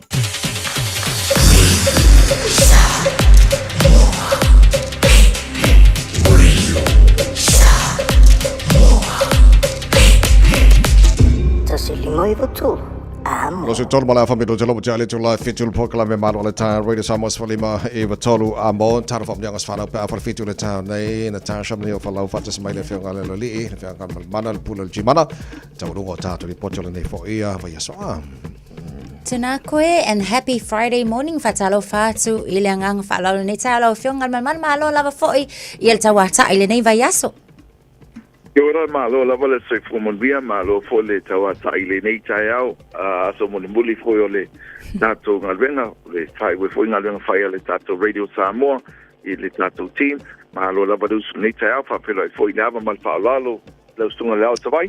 Tā lofa tā lava. Ia foi vi inga le li lo so soifu tautua le nei vai aso atoa mas foi si ola vai vai. Ia ai le ngata i lo soifu lau leo le atunu malo lava le utu malo fa malo si malo tautua atunu. Tēnō whengale alori mole nei vai aso atoa tātou po kalame foi ia vi e pele tua lewa kaurunga kako vai aso mo pelo soifu manu ia mara soifu lau leo le atunu mas yo mātu wola leo onuk foi umale fa ora vai aso. Io vedo vai lu ko lau team ia ai na isi la nga eu su atai ata vai. Ai sa. Ba la ia to anga nei ata vai. Ia. Le think a minute. Ab ese kako kako holo titiro elisi o elisi titiro o ele titiro fa o ya wai. Kongo wala. Ma la ia to anga. Sa ole le. E fai ma dia to ya lo la lo pole pole. Sa le. Ja, maar heel taanto die potje, zo doen we de beste van de money. Update to moli fa maloma fa psaile tatu team le nei tai out ta molo watu no pele, malo le soi po monvia, malo fo lau, malo fo ile. Tap wa i lau mota i au sino le tunu, ele ngata ilea, ia o ona tofia le tu so spata fai taulanga, la to fo uso tu nei tai au, to mana mai tonu lau mota tau singo tatu matua, malo lau le soi fu monvia. Tulanga penel tato nanga nafi fai lava sipisio le tato nanga fa solonga o tato sign up tasio vai nga tau lavan feminino Pela va no ta ua le aso ma le aso. Tasi o trade-in mai Loe Hamilton, ia lena moli ta vale pikina po, ia ao leisi e tusale ma le. E afe lima se lau le tupele na o whaina le tātou tā vale lea, moni labo tuai, o lo iet whale tonu, ia alae, afe lima se lau. Tasi o tātou tā vale na trade masainia po, ia nafi, iwa afe na ofa le tā vale lea, o a tusa ma le ono afe le tupe na o le tā vale pe lima afe val se lamon tupu, ono afe lava le tupe de tongi le lono lo iai, ia ona iai leo isi vaenga pe ona iai a kilometers me va pena so out. Ia e na maua lava la na lua afe i le tūlanga pe ona iai. Whamanino atu wana o i la tau lava e whatau wina ta avale e mawhai ono so son iai i le tūlanga tau trade-in. Trade for cash, pe lima se lau ta ala le tupe o whātu, pe tolu sulu afe e mawhai lava o na whaari tupe. Iai po inisi ta avale o lo whapena na lo ngai oi e teimi nei o lo o se ledi lungo ta avale i o lo ngā lue pe lungo o tātou o ta avale nei pa tātou tausanga nei. E se le tūlanga le tongi o lau ta avale a whape te le tupe ofa i o le tupe toe mwhaion toe whapoi atu. Nisi vaenga o le tātou tautua pe o na iai le tupa atasinga o ai tā lapu le isene mwang pena o lo whaau lava. Pa mafa pele tātou talanoa i tūlanga o tātou tāwale trade-in o te le pātaua ni tāwale na o lātou pātau atu tāwale e tau o le amauai e tosani. Pe leanga tāwale pen whaafonga mai ai pe la vea pe uma pepa le tāwale le uma na tongi o la whaapea lawa na tātou titilo. Iai pōpua mea uma a ngā whalangolango anga i le tūlanga o lau financial profile. Tupe maua, tupe whaatoina lau bank statement, ai maise le tala anga lo swapa, whaataitainga, ia whai oilo se kua benefiti, ia aina o le pāte lau de tupe o lo iai, ia lo nawinga a estate financing, tupe te soi fua, ia masau loan, vai papena, ia wale lava se leni e fua i se tausanga, o vaenga na tau lava na manino le lei, e te tau na lava le affordability e te oe, e te tongi ele tāpale o lo e mana oai. Tūlanga po i a tātou tāwale fō, tele a tātou tāwale fō brand new cars al Mahindra, lua pe lua wha, XUV 700, pa pēnā for the Scorpio, tātou piki apolo tū maupele ofal na pa fe tā la pe a whatauina piki apolo al Mahindra, pa fe tā la e toi whapo iatu. Baua le tātou refero e a fe tā la le ngata i lea, ia o tātou whai ngā mea lofa msosani peina whaafonga iai ia o tele nau mapuli iai e leo to iai nia tātou sponsors awa to e mapuli lawa le tātou msosani ia tātou tangata lo whaonga aina lau tātua ki mana o le tali lawa le ioi Walau mai le tātou telefoni lua fitu o wha o lua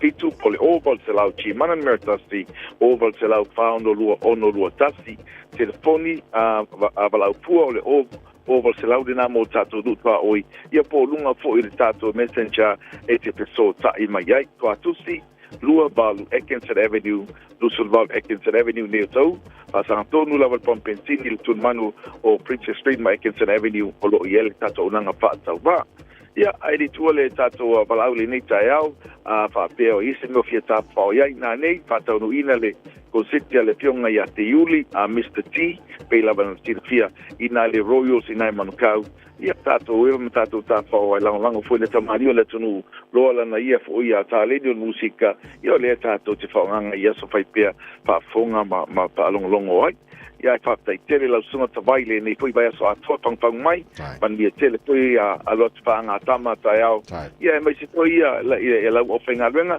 man ia tele pui whainga o vaile wike aso ia Soifua man ia whai ia le whaunga o le nei whai vai aso tau mori mori Samoas Polima i matolu a mo ua o maltaimi o tātou pamnianga o aso whanau.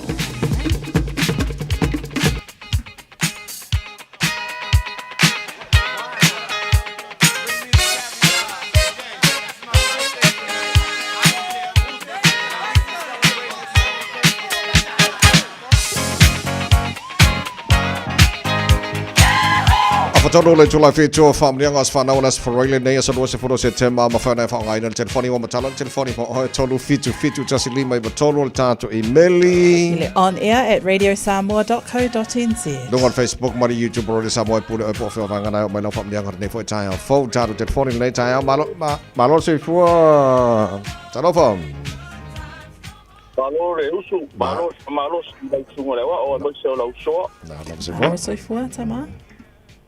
Lola ia o le famuianga o le sfanga uskas fo yo fini o fainga na ulia mai kolinge ia so sa so ifua maola mai no nge fonga lele ia famangia ku le sfanga o le tinge ia atiria I seve brown I mangele ia o mo foali ia le nu au le ia po iba foi le nu au le yo tama martina ia famangia ku lo asfanga diai paskai ko maulilang payunga e au mai dengi ya so fatiko mo oe ia ma ko kalo I ka maulilang ia sang fa mangui ia ka maulilang ko fa popo ni sia so ke lo stoi pu ia au ai ai mai se ro ko kuai ko le ai ngai mai po yo bala au mo ko fi no kala le ma ko ki alo fakere ia ki o tiai pastai mo mea uma e fai ko ro ai ngai mai se lo fai o ma ko ia lave mai se o kama ia seve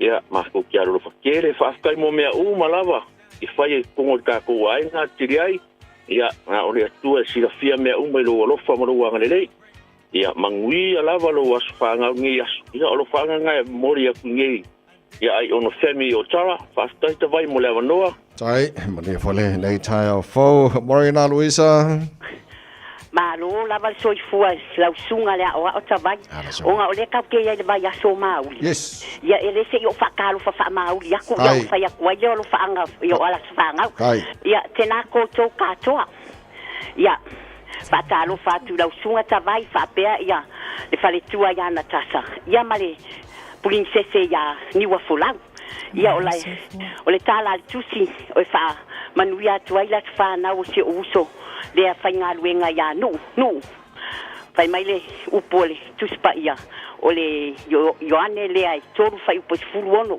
awa o fa pe lava na lo fa mai ole atua ile la lolani wa ya awina mai ai lo na tali ipele to tasi ina ia le fano se tasi fa tua ia mawai o ma ule ola fa baba ia le alofa le ole atua wa e au dia mai ai lo wono fulu mali luan ne yo tausanga ia lofa le atua ma toe fa popo ni sia so stele o lo so ifua nu ai le ngata ilea o la nga luenga o lo fai le tausinga o siotina o le rato titi a to le se lau tausanga o siotina ona o le lofa le o le atua o lo ia te oi ai mai se o lo fa atua ia maleola le o lo fo ia le atua ia so uma lo tato wola I lunga le nefonga ele ia lofa le atua ma toe fa popo ni sia so stele o lo so ifua nu ia mai se fo yo la fianga ia to tono le ngaduenga ia fa pe fo le tausinga o siotina ia o lo fa anga na ia batu siotina pele fa pe si o uso ia fofonga o ni se so nephew ia fa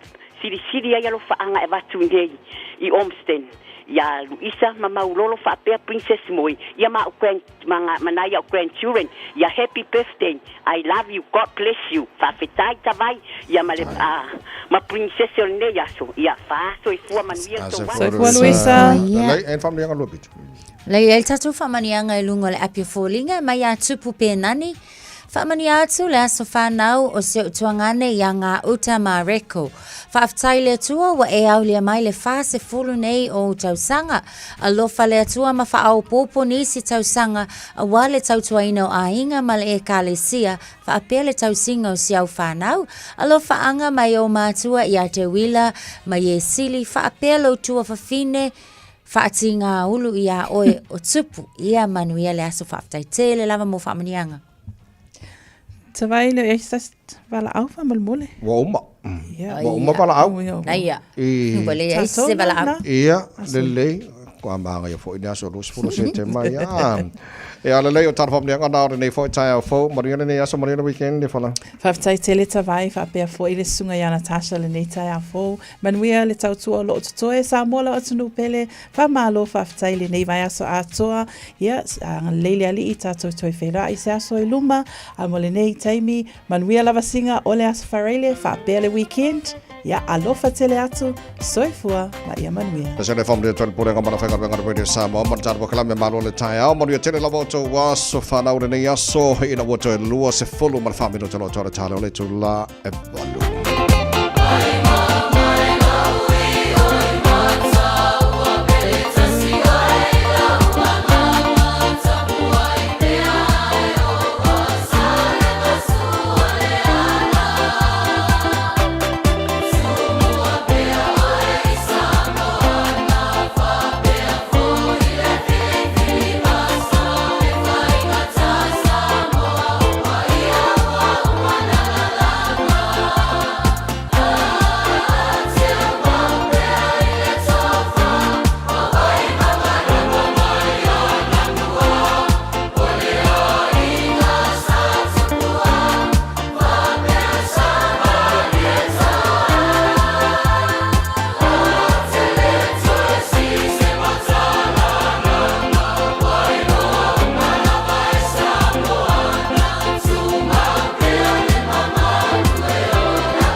95.2 Amo.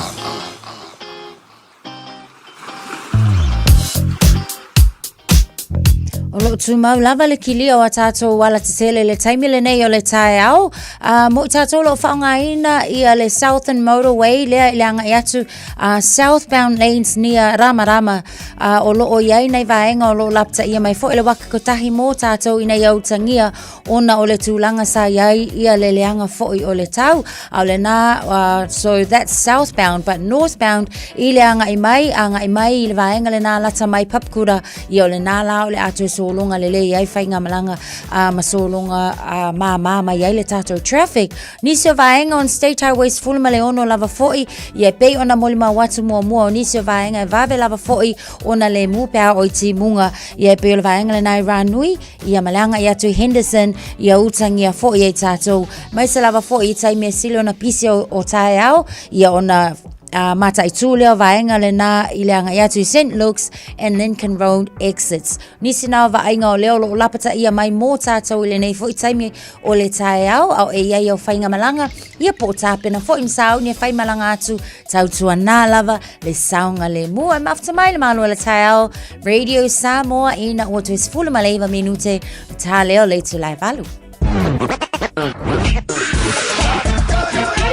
Malo soy fua, ol si fufonga Samoa, Radio Samoa, tasilima ivatolu amo, se kia Radio Samoa. Hey parents, listen up! Baby Bunting's warehouse clearance sale is here and it's massive!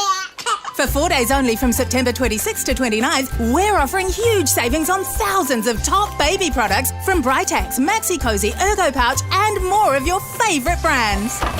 Grab your bags and head to our warehouse at 15 Stonehill Drive, Woody. Card payments only and while stocks last.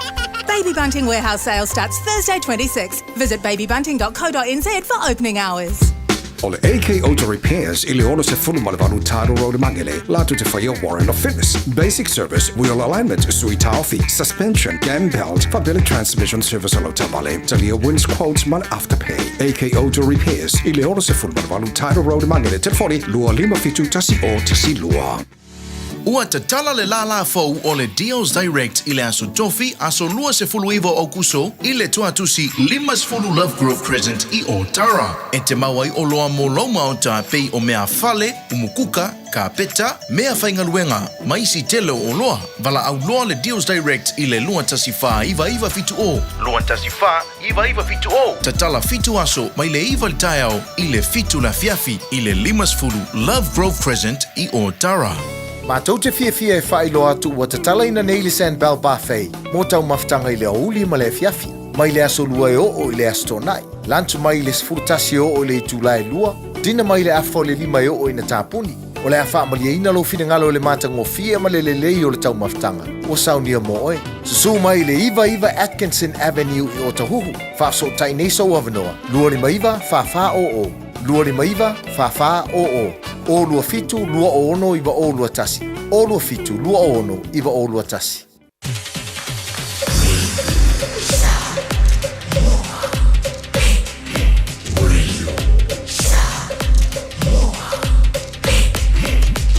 Tasi lima iwa tu, amo.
The New Zealand, the Pātea Māori Club, po ie au tātu i nei vaso tā ualfa a tā waina o le yaso ngangara Māori a Tamarie Morena. Good morning, Fifi, nei taimo le tai au o whaatis mai ia le finance spokesperson a Labour.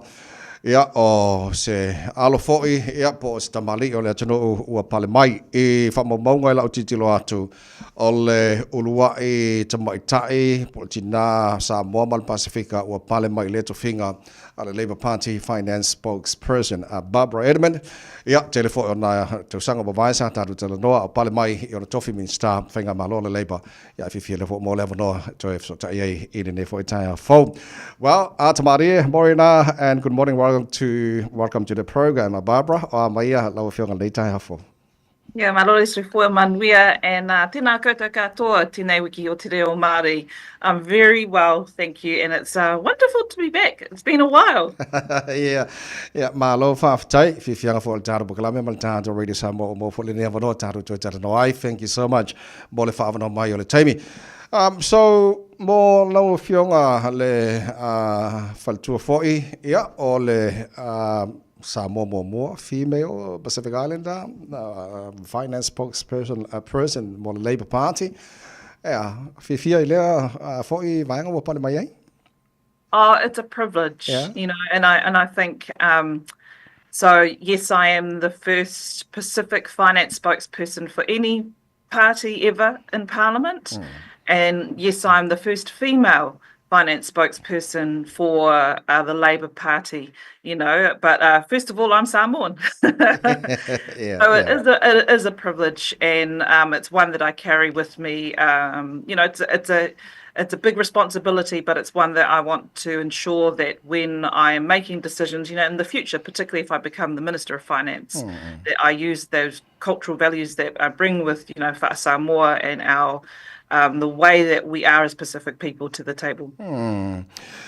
Okay, Oliver Celia, Barbara Folele, do you think your responsibilities as a finance spokesperson for Labour, is that a big load for you to carry, or Olotu Manatua? We talked the other day, I think last year, na e sau noa o the shoulders o teine mai motu se la fai sambo e marolosia e tau aviso stute mai or how do you think about Yeah, well, you never, as a Samoan, you never carry the burden alone. You know, I have our family, you know, my villagers, I feel supported. So it's not a heavy burden when I know there are other people helping me carry it. Okay. Lele, so what's your olalo sila mo lumanai mo le Labour Party le tu tau economy New Zealand? Yeah, so what people may have heard in the news yesterday was GDP figures. That's the gross domestic productivity figures, and that's a measure of how much our country is growing, how much goods and services that we are putting out. So yesterday, the figures came out that the economy has shrunk by 0.2%. So it's gone backwards. It means that we're not producing as much as we used to. Per capita, it's 0.5%. So what does that mean for people? It means that people are losing jobs. So you notice that businesses aren't hiring as many people, or some businesses are letting people go because they can't afford to keep them. For us as the Labour Party, we believe that the government is making it worse. They're not helping because they've stopped a number of things that could help keep people in jobs. So, for example, the construction industry. Labour had a really big program of building state houses, hospitals, schools. This government, since they came in November last year, have paused all of it while they're making decisions. And some decisions they've made for them is to stop them full stop. So, for example, the housing program that was being done by Kāinga Ora. So for that means there are 8,000 less construction jobs in that sector. And we know our Pacific people are heavily represented in those areas. You know, we have a lot of builders, but we also have the hands that help, you know, the builders, you know, that do the work, you know, that do the drain laying, that do the electrician work. So we know that it's hitting our economy hard, and we believe the government is making it worse. Barbara, talking about the GDP, so quarterly growth minus 0.2% to the month of June 2024. The annual growth minus 0.2% to June 2024. What will you do?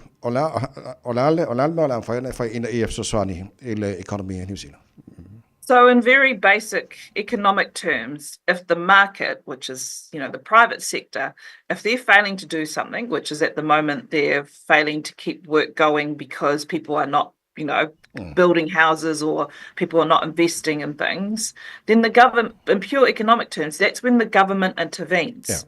So if I was the Minister of Finance, those housing builds, those hospital builds, etc., we wouldn't have stopped them because we continue them because we know that's what the country needs. Because yes, we're hiring more people to build these things, but then it has flow-on impacts because then those people spend money in other parts of the economy which keep other businesses open.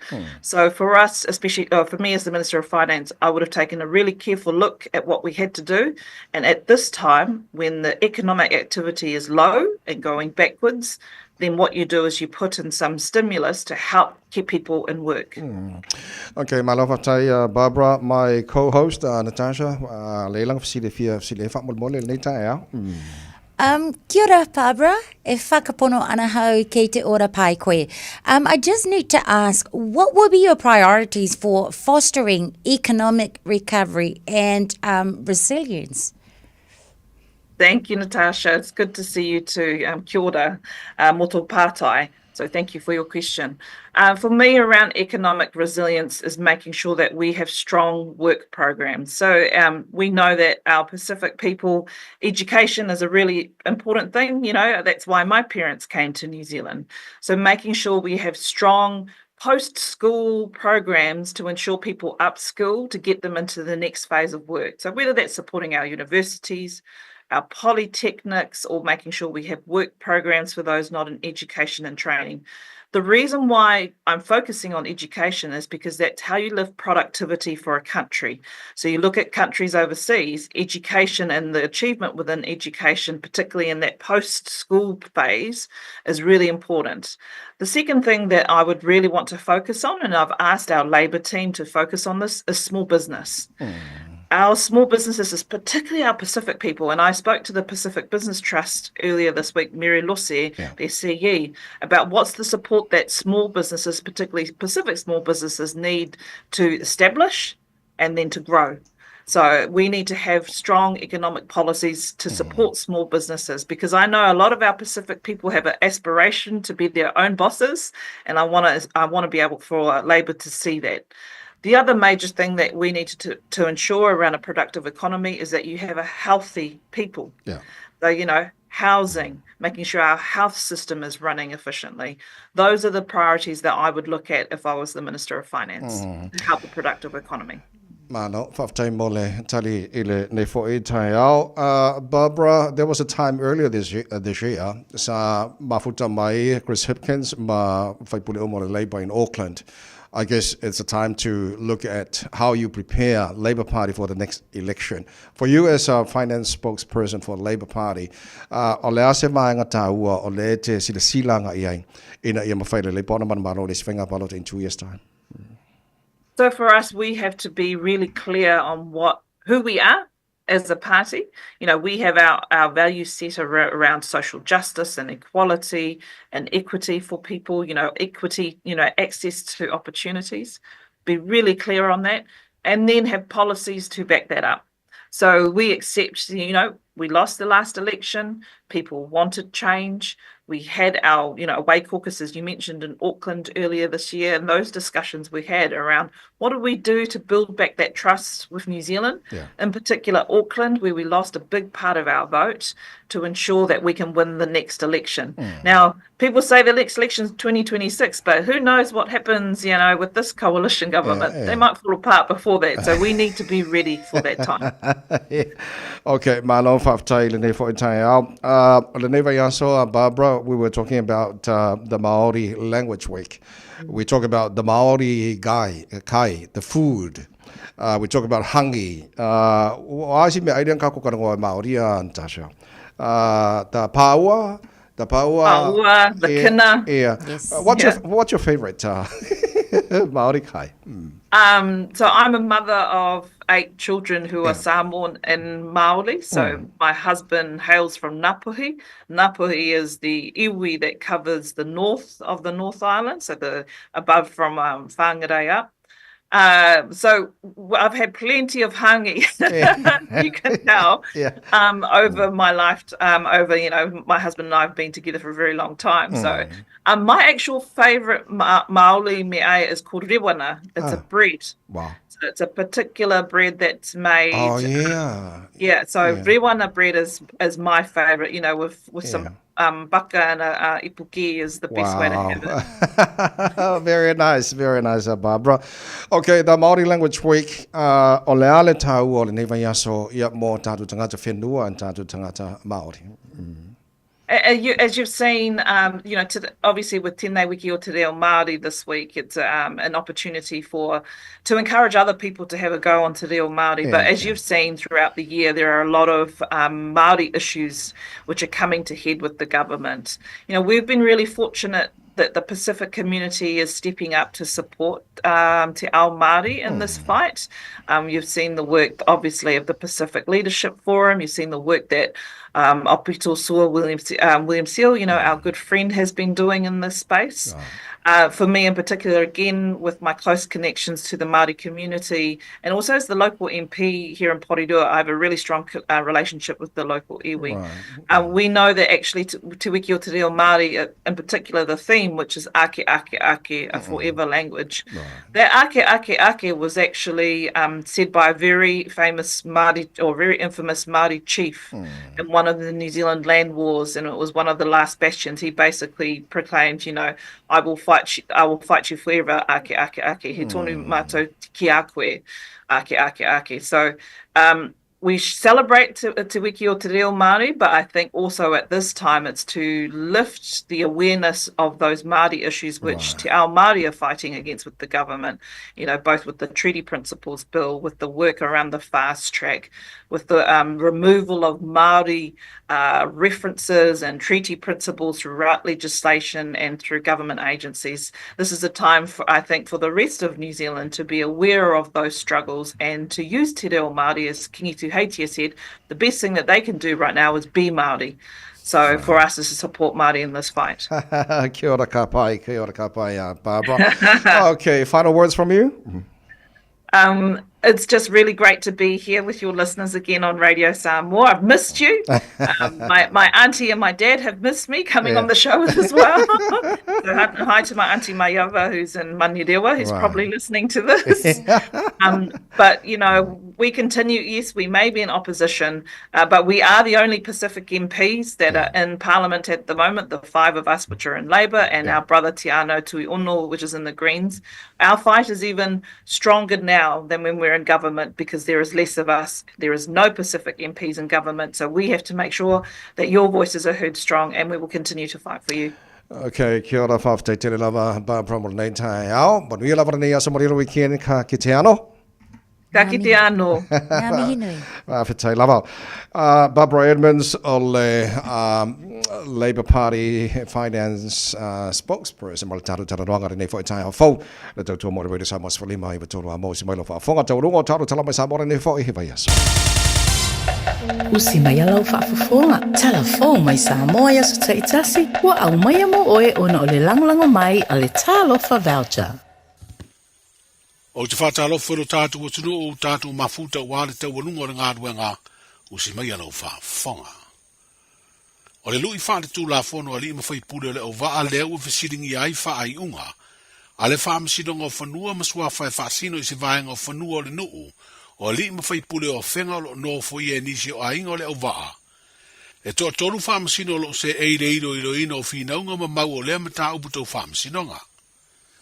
O le fionga le whaamasino sili, le fionga sa tiu si mativa perese, o le fionga i le tamai te whaamasino le whaamasinonga maawalunga, le fionga ni a vā mata tuatanga loa, ma se ri whaamasino mai niusira lo tau a veina lea mata upu. O le lu ia le au waa lo tula ia se li lo ia mai fafo va pese lo ia i Samoa. Ai o ni ali lo ia mai fafo ma lo ia to tolu i tatu o tunu. O lo fina wina le mau te e le fio anga o whenga. E to lua lo ia mai le ofisa le lo ia sida le malo. O lo awa i fo ia su e su enga ma tau rumanga le whaam sinonga bawalunga. Mo le sida fia lo tatu o tunu. O le fina unga waidu manei o le whaam sinonga sili. Wa sua aire au la pauta ma le au la patai le whinaunga le tutangi, e whapea sori whaavae le whaai unga le whaamsinonga o whanua maswafa. O se mata upu fo i le nei waasia si ailo ia malatu forosanga, i le mau e whapea ua le to e aia ina le whaamsinonga sili, whaai unga le whaamsinonga o whanua maswafa, ona ua ta oto te unga le tūla fono whaavae, e peona pasia le pāle mene, whapea le pasia o le tūla fono fau o whaamsinonga o whanua maswafa, o le tau sanga lua o lua o. O le astofi le vaso neina amatai fina unga ma fola sanga aloia, le ana tatala i fola sanga aloia mo le tu taro sanga, o le afio anga leo le au waa. E lua aso o lo fatu langa e tango fiai le neimata upu. I se isi o ngā ruenga le whaamsinonga o lo ta oto nei whaasino lava i ele o lo fina wai ia afio anga e lua. O le taro sanga a pili ali ma fai pule o whenga o lo lu i eile whaai unga le whaamsinonga mawalunga, na whaiere polo inga e tau fia le tu maude ngā ruenga le whaata o toina, o tua oio ele le fio anga o whenga. O le ua ta atia e wala au le vai o sa fau, e to e whatu langa ai se aso e sue ai. Sa whatu langa e tango fia le taro sanga to ilo po le apiri le soluru le vaso nei. Pei tai ono o nisi o fitu na ingo ngā ruenga le whaam sinonga, wa mafu ai ono to e tolo po. O le ua mai anei ona whaapipi mea po e ata CCTV le tauranga o pia. O le ai loa umai ngai o i ngā taavale me tangata wheo ai. Ia mao se tasi leo vesoa swani. I le ngā ruenga leo pe ao ina tula i maini ngai o i ngā soli tula fono. O le ua whaai loa le komisina o mta ngā ruenga o leo whare pui ma le toe fuata ina. Ia wala o whaasara launga le malo. O mea po e ata uma ua whaatutu i no fuanga i sesi o le taulanga. O le no fuanga utu o lo i loa umai ata mai e mea po e ata o le ofisa tu to tonu leo leo ia pia. O le teimi nei o lo whanga solo le ngā ruenga o lo wha pipi ia lava masini mea po e ata mai le taulanga anga i atu i vaitele.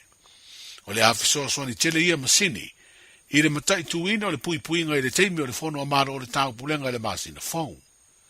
O insinia matangata i eito mai whaapitoa, i le whaapipi ina o mea pueata CCTV mai le mtanga ruenga o leo, a le malo au stalia na fesoa swani, i le ngā ruenga o le whaapipi ina o ia mea pueata. O le fasiringia le vaenga o tu sitala ma le au whaasara lau do tātu o tanu, o nisi o aia inga le soa komiti le malo o whengai, ma le tapena ina o lea au nanga wale fono o malo o le tau pulenga o lomanei, na matala i le whai tuto o le ofisa o mtanga luenga o vai whafo ma whata wa inga i le stofi o le nei vai aso. I se whilo inga na talo ina lea se ofisa sini o lea mtanga luenga le malo o loo ta imua i tāpenanga o lea fono. Ma whilo i manisi o tu stala ma leu whaasara lau mātutua ma sini e ngā luenga.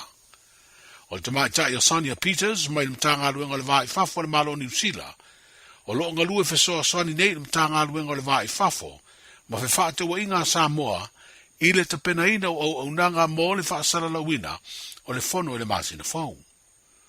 O ia lea na whaatino ina se soa lau pulenga ma whaateletele noa atunga lunga o le autu stala, whaapele au whaasara lau, ina ia maua le whemala malama e le tāpenanga wata oto nei. O se whaafetai lea le asosia tu stala ma le au whaasara lau o le tunu, wāmana ia se whaatala ula mo se whelo inga. O leo wata oto atu i lea ofisa sinia, ma tā upu nā tungalu iai, ma o le a whaateletele noa atiri ma soa komiti le malo, o lo iai le vai o lea au nanga. O le mai o lea whelo inga na tu ina mai iai lea ofisa sinia se pepa, o whaasara launga le ofisa o malo le tau pulenga le Commonwealth Secretariat, ua whailo aita ia la umara ngā luenga whaasara lau mo le wha manino ina, o vala na wha nefu ma tungalu iai. Wa mai ele vai aso le te wila ai le fai ungo le nei vai aso. O le afanga solo ai le tāmi usanga le kapite te o fitu le te wila. O lo lango ma taula mua ai le pulenga o le kapisa moa. O se tāmi usanga le atau sini o ai se awali me Australia, le Australian First Nations, ma se au tama itai me le au masi o le Australia a, le a sata a alo le na au se furu lima ma le manusina, i la amatanga o le vai aso. O le tāmi usanga e amate le Friday, ai wha moe mai ai lea stona i le whaai unga o le nei wā yaso. I se tala mai le au si o mea mawha lea tunu, o loo tau sini o i fiti o lea ua whaai loa i le pulenga o lea taa longa i lena upenga te whaai langi. Le manu malo le tamaitai i se furu lima tau sanga le matua, o se Ines Towers, i le pine aulo le vaenga o le au si e tamaitai i le mamafa, e fitus furuono kilokalama. E tolu ni matati a waia whaatuina, i le vaenga o tamaitai i taa longa tūpulanga talavo o malo o le tau pulenga, tolu fo i matati a waia whaatuina, i taa longa tunu o le Oceania. O le tasi o pine aulo o Samoa i fiti, na moe le li o John Tuffy, i le si i e fitus futolu kilokalama. Ma waia whaatuina fo i se matatia, i taa longa si i ua me mafa malo o le tau pulenga, whapea taa longa tunu o le Oceania. O lo whanga solo pea ia taa longa i fiti, o lo tau sini o ai le au si ua mea mawha Samoa, o lo lango au tūro lātu awa iantu, ele whare tupe o le National Bank of Samoa. Manuia le whai unga le vai aso o tātou whero ai, soifua. E si lia mala se laufala o loa i Samoa e mawhai ona whaanga i le talofa voucher mo whaatanga alu a inga. E le atua lava se 5 milu te lafu antuai mai New Zealand, Australia, Amerika, mai si antunu. Ai tau no i telefoni maolo e whaanga le talofa voucher e whai e le whaatau. E mawhai fui ona tungi e tuai le cash power wha le pili o le vai iso o se taimi. Angai loa i le www.pacific40.com e lafu ai se talofa voucher mo lo a inga i Samoa. Mo nisi whaamtalanga walau mai le olua tasi o valu tolu, lua tolu, po le info@pacific40.com. Ua na o le Radio Samoa, se furulima iwa toru a mo, e tautuaina o e ilaungangana, fitu aso le vai aso.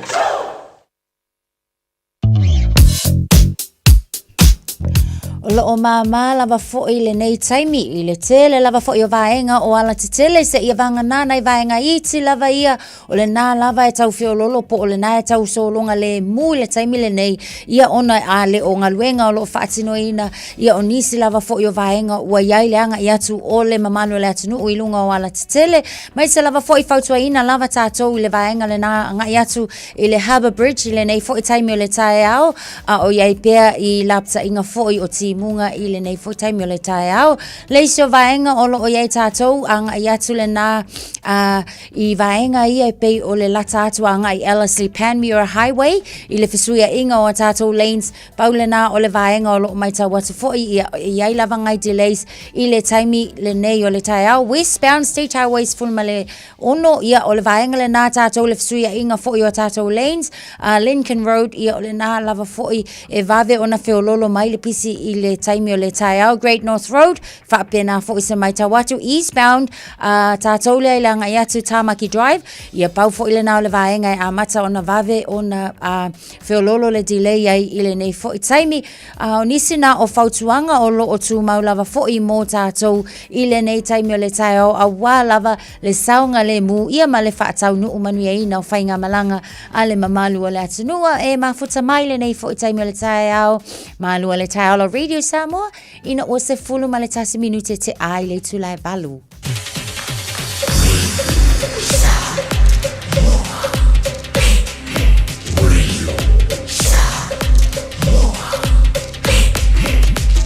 Tasi lima iwa tu, amo. O mawhai ana au ina atu le tala o le tau i aso taitasi ona o le langolango mai a le Pacific Finance Limited. Telefoni o Valselau fitu whawha lua lua fitu. Malola vale, se komaria le tino nei vaenga o le tae ao o le vaenga la tamai le tala le tau lua se fulu ma le lua leo te wawai atu i le vevela le e Samoa i le nei vaenga o le tae ao le whareile nei Samoa lau te aleiva.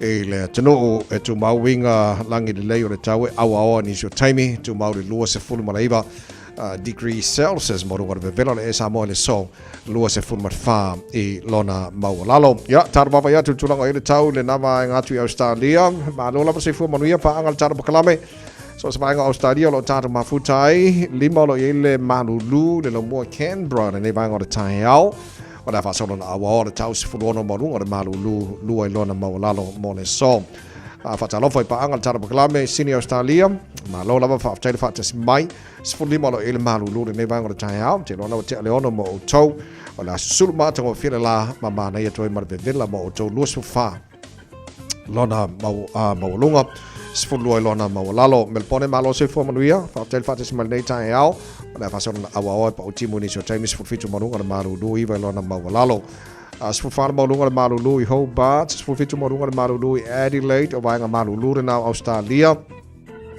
pe ona fa mawina mo nei first for rail o isi vaenga o te va tu los for mo lungo le vevela le Perth Australia la langi le tau Brisbane ma lo lava sui fu ma luis fu falo ele ma lu nei vanga o tai au o la fa solo in Puaoa le nei aso e for temi awa malangi le ni si vaenga vevela yo le mo todos fu tasi mo lunga ile sos fu lima lona mo lalo pasaron awa le tau i Darwin vevela yo le todos fu fine lona mo lunga tulanga na e vaenga o Australia pe ona fa mawina mo le nei fo i tai au fo Tamaki Makaurau au Kilani ia le no fanga fa salonga ale Radio Samoa se fululua lo te vava atu mai ele manu lu ne vaenga le tai au le se swing o winga le tau le so o le atu mau ina pa uti munga le tele vaenga au Kilani fa salo po nangi malo si marsavini mai matu sau teni so taimi ale fa mela va tau langi le fia na nei e kwa le fo i okay lo langi le kwa nga la kwa makai au tai au pe audia langi le tau tu sa le maru lu le so ma tai au se ful balu lona maulunga fa solo langi le sa so fu so lu so lulu pa uti mu le stofio na va solo mana yato Fama mongo manala vai tau tu na mai nei time le tai au le tau tu mo le radio Samoa Sfalima e tolu amo. So se tasi faisana no ngā tupe le Pacific Finance Limited mai le asos fulu no se tema se iau lia le asos se fulu valu o katopa e anga va umai le se e te ono manu malo ai i le 5 se launtala cash e whaiele i le aso lusful tasi o katopa apalai nei loa i le pacificfinance.co.nz e talo sanga sau no ngā tupe le vau le 5 se lau ma le lua se fulu afe tala e lua miru te whaiele au talo sanga online ai tasi le tulae whaatali eise tali. E ia inga whaabitoa walau le Pacific Finance Limited i le oval se lau fitu whawha lua fitu. Oval se lau fitu whawha lua fitu. Mori whaftai le whianga ngamman mara tō matbao tunga vaia tipia tunga vaia le sui o le tātou Radio Samoa i pia mo le tautua le nei fo i tahi hao mara nei vaia so atoa. Tātou tara mai Samoa pia na whaafonga i le tunu a whaina MC au ke papole o la atu e whaasa la wina ma oi pia tātou tula se fulu mara dua na uri le so mara fitu i le po ana nei o tātou tara na mai Samoa ngi as wharai.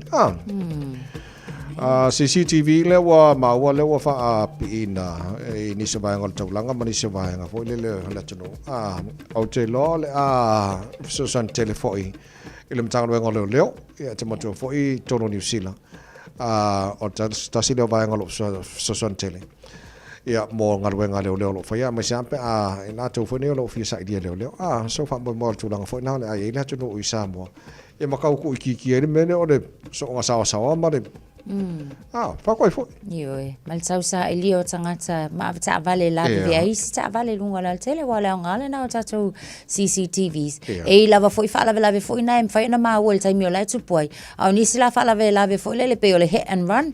Ia ole ngala nga tatou cameras ia.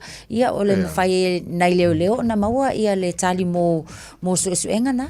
Sa ia le lei o lo whengai pele a tino ma tāpenanga mo le taninga malo i le masina fau October o le fontanga lea malo tau pulenga leo le atari malo ai tātou sora ke whai ako le mawhai e Samoa na mawara ni awa noa pēr fu atu i te tai o malo te teno lalang a lea la whanga potpota uma i Samoa le masina fau ia mo le fontanga le fo ia malo uma o tau pulenga ya ele ngata le fio to lana fio ngor tupu sa le sama si o foi a Camila sole ole makua i ko kior mele we ka ko sa moari ya mantu hane le tinu talo fa mori so le fai ngo fie so le ta pena nga sa mo le foi tani nga malo le fai ngo fie ya le lei ona vai ngara na ola wa ma nga ia fa mai vai ngane na sa mo ma ka ngo po so le o lo le mela we sa mo ka miningi tu jo wino fio nga mana ya alai de umala kewa lai fa wa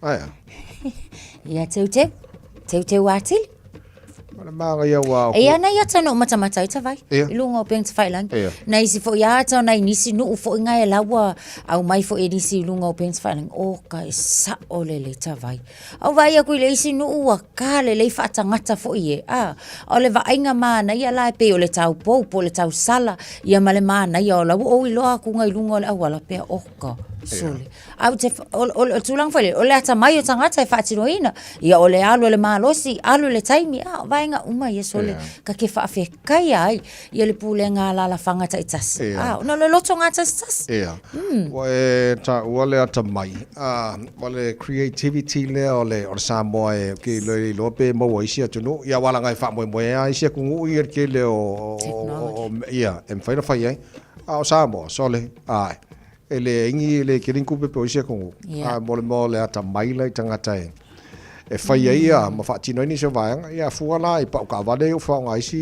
a fio anga ia mal tero isi vai nga lo tu tu ia fio anga ele ia di ele fa ma i ma ia so le fa mi anga le tatu no mai le tu yes le kar si ia ku mo fa penga o mar fongo que o pe que o pe a wange ko e be se ko que o pe fa mo fa aluaro e pe to be continue forever pe ngala mana le lei ia o nei vanga nei Samoa wan fa fo mai le tino te fa talo fa tu dalo proclame pa nga umala lo fa te smai le tino pele Samoa ma lo la verse fo mo ia ale le ono smai lo fa fonga o le taulunga nei va yaso o tato mau fa Samoa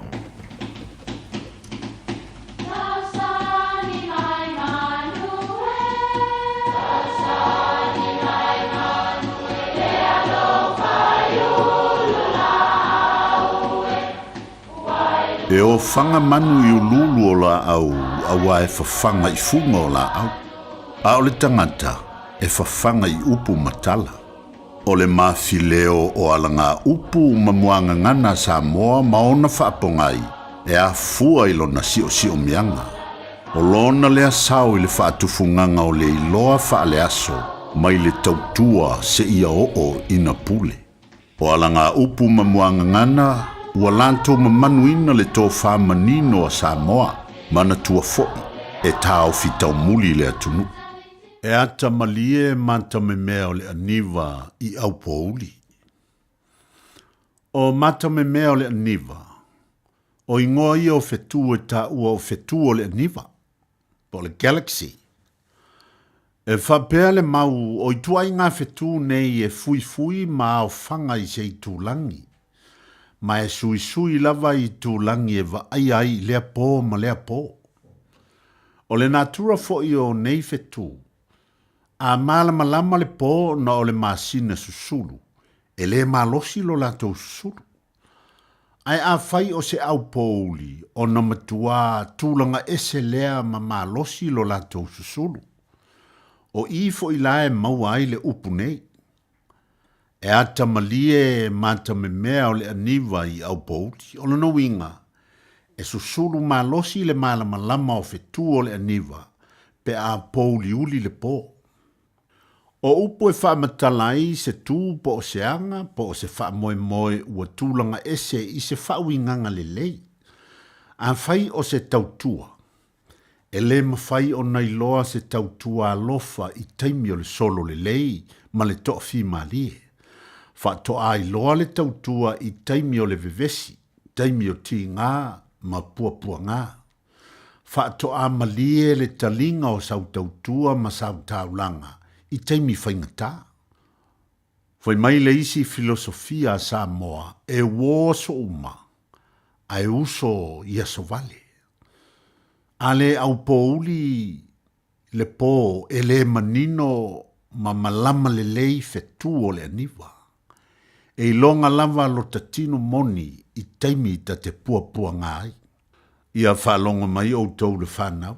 Te le aso tantou mafuta ma te le itangi atu lava I se mea. Ai vai o tau, o lea ua tupu le whaalewe lawe le ainga o si o tau tina. Tau te iloa le lei toe o ia lea tu toe o le ainga. O le mea lea alolo whamai. Tu iai long tau whai mea le lei. E lei se isi taimi. Whai ia le lei le aso o siona tama a o tilo mai o na mata. Pe tau te alolofa ia te ia. Manatua. E whatoa ata malie mata me mea o le aniva I au pōuri. O ina te iloa ai. O outou ma loutou alolofa ia te ia. Pe whapei. E ata malie mata me mea o le aniva I au pōuri. Ia manuia lau whaasonga le nei aso. Ua na o le Radio Samoa se furulima iwa toru a mo e tautuaina o e ilaungangana fitu aso le vai aso. O ngā ua o manko silau alanga aupu o wakule alu a ori kusingo. Ngā kongo lava tawai. Ioi, ole tō mai fo I lele a. Ia, ole au ngā le na ole whaalongolongo pēa. Ai le maa, e sao lele ia. Whapea uia kira o kankanga e mai le alu o lo kuskusi le kuskusi. Tupea Antonia Siava, whamano whaftai mo le au nanga fo I ma le tautua tunu. Alai tā tō mau wha Samoa maranga upore nei fo I vai aso mātango fi. Ma nei o le fo I aranga upua tau lunga I tātou mau wha Samoa nei fo I vai aso. Ai sa o le lei. E pei a le upo fo I le e loa le tau tai mata palapala. I tei me so o le vasa. O kaukai o le folaua I le malu o le vasa I le ngalpa o le mo le aro le va. A o le kai me so o le vasa. He po I ngala. E file tau tai mata palapala na te whafoina ma tau tai e le folau. Kupu mai kongo ka kongo ainga e karisia whanapuru tonga. Io ai ale tau tai e mata palapala. E po whea e o ele vesi. E to le file mu man le lei. Ka whewhe. O le mako application ngā. Tau whalau te le tātou mau whaasamo nei tai au. Ka maanga iaso le. Ia le lei e fo I pe ke a kuro fa ka mai se ka wo Chris mo le tanto fa ma se fo I tau no ai Chris ma lo fa te mo nei vai aso ia fa ta fa I fo Tasha fa mo mo yeah ta lo fa our friend Chris so mai ol nei tai au morning my friend wa mi o to ni fu tai wa yele lo fa mina nga le yo le to ni fu tai ma tsango fie tai o le lo fo ni to vi yelo na lo fie tai to wa le fa mina le ma le ta to ni fu tai wa fa ma ia ta ofi mau i le mele lei. Ia mamau o tau ma mea leanga ese umalafa a mena. Me whamalo se mo tātou te au ni. Me ia tātou tā ofi mau i le mea lei ali whena. No mingi tātou li whena. On tātou tā ofi mea lei ali whena. O mea lei au me ia ali whena o le mea lei a ia, mo ia tua ali whena. Rano ngi tātou le aso ni, tātou tā ofi mau i le mea, i mea le lei ali whena. Whamai le lale vai anga le wheni mai, ia mamao o tau, po mea le anga ese umalapa. Mea, whamai i tātou tā ofi mau i mea le lei, i tātou, ia, Mama tātou ma meleanga i tātou alo ese i meleanga na ali whena mea ki a poro ali whena tātou le asoni ali whena poala ia ali whena poala ia meleanga le ali whena o le apole whai mea te tātou alo tātou tū maulea i melele ali whena tātou inga ia le apol mea na yana mele anga ali whena lo ia tā ore ali whena le wita ore tate soli ia matamako rava le ali ma rosi mo fili ali whena whena o tatou mauna mo tatou ni whiteo ai tatou o le aso ni tatou mau tino tatou tā ofi mau ilea ta ofi mau le me i tatou mau ese ma me leanga ese umalawa li whena whena ia tatou mauna mo tatou ni whiteo mo le tele mo tau please love your friend mania so far sa o wan tu ya satani o mai o me toti no mai mai o me toti no mai mai o me toti no sa o wan tu ya satani o mai o me toti no soli o mai soli o mai soli o mai soli o mai satani o soli o mai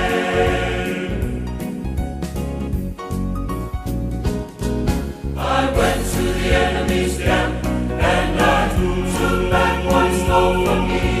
Took back what stole from me. Took back what stole from me. I went to the enemy's camp and I took back what stole from me. He's under my feet, under my feet. He's under my feet, under my feet. Satan's under my feet. Oh, Tansulahi. Masabali, tawa tuilo suafa, lomo atu ilo laima, emata uti alomanda, se ilo aya mo, uana o oeleana, Yesu e olefa olatanga, o tesula I masabali, tawa tuilo suafa. Lomo atu ilo aiga, e mata uti alomana, se ilo aya mo, uana o oeleana, Yesu e olefa oletanga.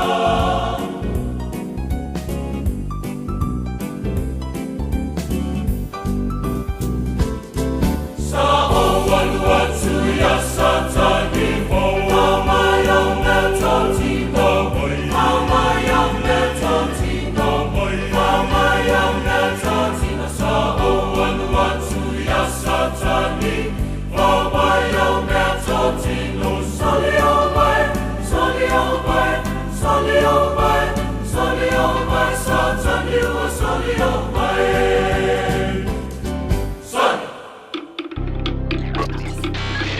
Tasilima I Watolu Amo Radio Samoa. The Entrust dividend of $350 has just been paid to 365,000 households and businesses in the Entrust district. That's over $127 million we've paid out. It's going to make a lot of Aucklanders very happy. If you haven't got your dividend, check out entrustnz.co.nz to see if you qualify. It's as easy as that. Enjoy your share of the Entrust dividend, Auckland. Please allow extra time if you're heading to Auckland Airport. Things might have changed since you were last here. We're making some temporary changes to the roading network from the 19th to the 22nd of September. Please plan ahead. Find out more at aucklandairport.co.nz. Talofa, wa o salmasinga fale lua team toilolo o le loia Samoa. Fapitoa la o nanga I mta uputau immigration, pepa malanga, tangata overstayers, so stoinga visa. Kapena foi le taxation, por tu la fono tau la fonga. M5 foi on o tau avena mta upu fal tu la fono I Samoa. Famal mole vidi mai numera, o iwa lua nono, o tasi lua lua. O iwa lua nono, o tasi lua lua. Faftai.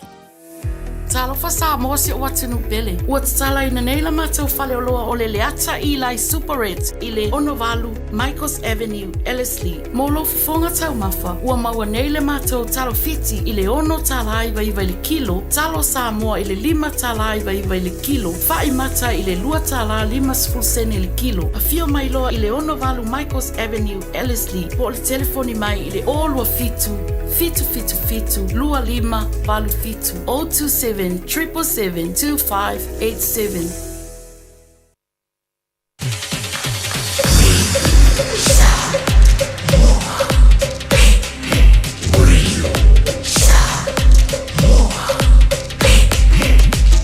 Tasi limoi betul, amo.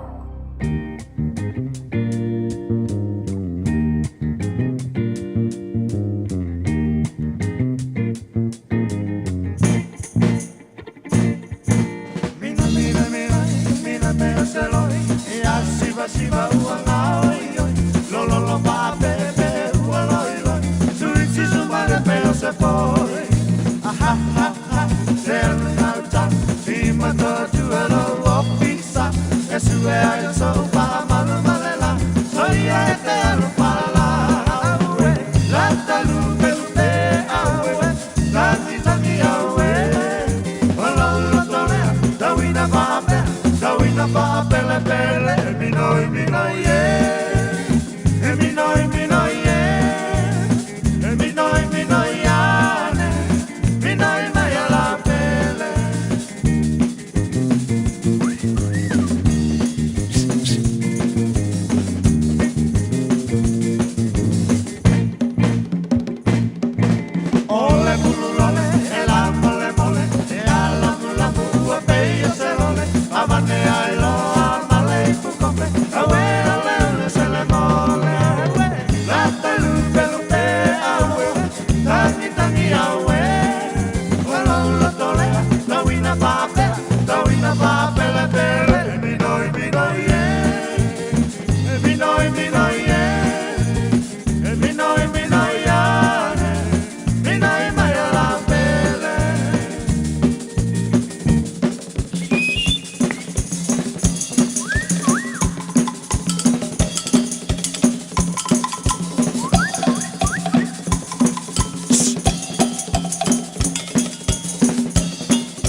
Well, 5 stars in a nei taimi o le tai au le tautua Radio Samoas for lima I Vatolu a mo ia o le aso for really le ua tātou ia e Natasha Ia. Ia o kako por kalame le wale si moso o ia tu sa o mai ai Samoa ia le nava i aso sa tātou tere no atu e se tasi o sui tau wā tau sala la le mai le motele sala fai second runner up ia ala I malo le lau fatas mai le sunga so alo molta to por kalama le foi tai au ia po la fo ska ko kala mai mo tele sala fa ni kai fo ia fa kala fo ia so arva mo mo le Yes, e ma fatalo fatu ele ngana ma ori le lo ma to fa tawai na le nei fo iva ya so alo ia tena koe yo e ma lo sai fo manuia e fo manuia tawai ma lo sai fo so alo alo fa tai mole nei foi tai fo o manuia mai on nei tai ia lo fangia de kota vai lo mawal maros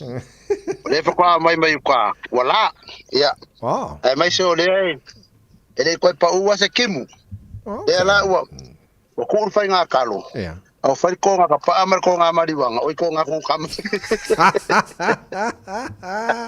korgu kama e dai no fa tai mo nei tai au ia le lei e foi ma faion na foi fa na foi le horizontal vertical horizontal fa mo mone so alo pe ma faia telefone le lei o mal ton mo tele sala fai e ngo ka o ta vai bunga la o ko ru ma singa e asa vor ki ma kama fiso fo ngare a ko se fa mi ngu ia ko ya pe ka fari I mukia menga e o le aro e nga ma ko mukia pe ma ko ni ka ala pe ka ala okay le o le ala le isa fianga I fato anga fo le me sel manga wale na e sa no le wa tu ulal manga ale o fa solo mal vai ngor ka pa ama marku kam ia ele ma fai ngo ko se kalu le mfainga vele se vao o ngai ko anga sa ia sa fa vaoa au ai ngai ba venga bangor pala le la ia o faki la o umi kerenga le ko mo se kim o le aso mafua ke ngai ia sa fai ngai kalu au le uka mo container ia ngamo le kule san lo ngai ia ma me le aso rua pa fikai le ko ro mo ngai nga kalu ia le ko kusare ke le o kalu nga le u vai fai ngale mbunga la le o fa ma singa ko mo se kimuta vai ia a le ko fai pe o fa ko le fai se la fo le fai nga vele se va le fai koske pula a se lo ke fero me lo kipo ke vai ko lo ke pula ta vai ia la fo anga o fa le ko mu munga la ia le la o le liu ko le la au fai nga ko ka yu penge o le kapa amar ku kama e mo ala usu va ve fui ko la fiafi ia a le fai ka pe o ma manga le fai nga fui vai se ma manga Okay, le lei so le background na le we ta to le va ya tu o fe o ir con a capa a fe con a ku kama fa mo bolea so o le kai ngai ama ko foi mai ka ta vai eu vai ya ko se o que ale trial so le ho o sumi ka ia e mo me foi ngala lua ngolo alua ia pe o la o me le ki o ngala o ma al me le pe o ka ko nga va e la nga mai ka nge ka mo wa se so ka inga mangingo por kako por kalame ta vai okay le lei so le na sa no le talo le wa tu ma mea o le ale sia so container le tau mai pe mai me foi mai samo okay no po sa so vai so le ku container le ka pengar ka mi ngai ta vai e ka usu ia si o ki fole uru so e uru mai le si vai ngo ma ko fu ka mi ma sa ngai le fu ka e nga i loka mai ia fu ka le wai ia mo ko uru le mo ka mi ngai ia longo vinga o kuloka mai io su e for kau kalo e fai ko nga ia a pe se fia fo dala fai fa ko ai o au fa kau o sio ki vol me makala ko via wow ai sa le okay le so ku kama taru talo ku kama wale sa taru talo te pa le si vai aso o le ale umi ke si le fia e to ku kama on ka ko fa kari lo fu mai o ma singa ko ma singa okay wow. E vai ver ku kama ia or kapa ia fa ma singa le ma singa e kele nga ruenga makua ia fui ia o lo kapa o ia o ko ese mo fe ke fo nga le penka ku pula o so mar kilo kapa inga ia ru mal me ai de laur kapa o ngi sa ka apel me ai dau ia a fo la inga sa sala kapa ia e sala fa mango pai le kipi ia fa fai le fa ka ar ku kama anga uma lua ko ma singa ngar ka ku kama kongil pa lo vai fa ka e fa ma ia ur ka pepa ave fa lo o le nga fola ngar ke lo supermarket ke sa nga ka pe ku e la wa sa nga ku kama o ngai ro la ko ele kinga nga ko nga ko ga va ku ye pe fi ka la va ko fa ka we le va ka la mo la ru ka la e per ku la ngai so the market is here mo ku kama la ko le ma bi mo sa nga fi fa ka ye po la au ai nga fa ka vai sa le fitau le amal men ma tu tal no ya na fi fo le ole alo ka ka fa langa fa ko anga vegetables ku kama ka pisi ka mako ni se me ko pole so ava pela no tol ku kama fa fele ka pisi ma le tomato so ele yo se mako fa so longa ka pisi ma ka mako pe ngo ka wa nga sa we fa ma nga kalu ai ngo fa le ko ngur kalu le ngor ka wa ile pola se me fa ngar ngi ka mi wa ko ke le ngo fongo ngi o ma ku le mu ngala sa ki bunga ala wo ngi a ver ka mi vai pola me fai pe la ma ko ye ma ko ya e ka lima wo su va vea yo e fa puro ka pa ai sa fa sa uri pu fa puro ya e ma fui ya pe nga fui ku kama yo ku le shafi ya fa ko ngo isku kama ma fui foi ma ve ver para ile la o le vanga la ya fora nga fui se longa o pongi sa o maru para wa fui wa ga fui ko vai velanga o ngai da au pe fui le fia filang la ve para ta vai ya o ngai mana ngai me fa pia e so ni wa le singa ba ko pe ku kama fui so e kere eu fui ku kama vai ver ku kama me pe ala se tau ku kama fa ta winel marketing le bete ia ku kamala po afo ngale ila ko ma ko saba ngai ya pe limba ongo e varu kala i vakala ai afa kaura e pier ma ke pia a o ka pe ku kama pio se fu lima kala sorry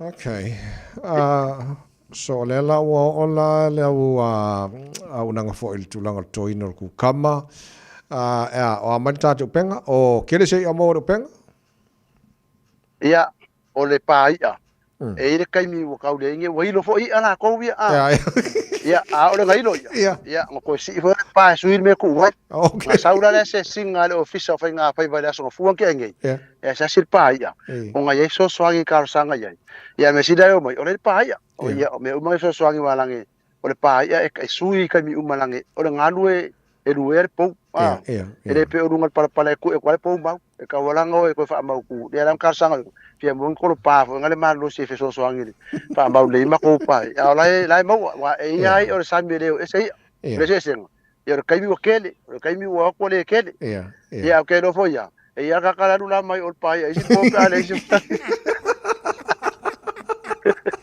ai sawa e no ko na una o fo i mai ele ele fai vore si e pe ya fa kwa pe o pa po i fo ngale se ke ya so ya ko ko sanga le fa o se po okay so alo na mo mai tana mai sa mo ma se upolu o le mana yo tu ino fio angai ya mole sa unia tu mole taninga malo ya October tene non mo tere sa fai po ye se fa ka fa pe fa mo o le sau le sa lolonga ta vai o sau pa piriki au ka fora wala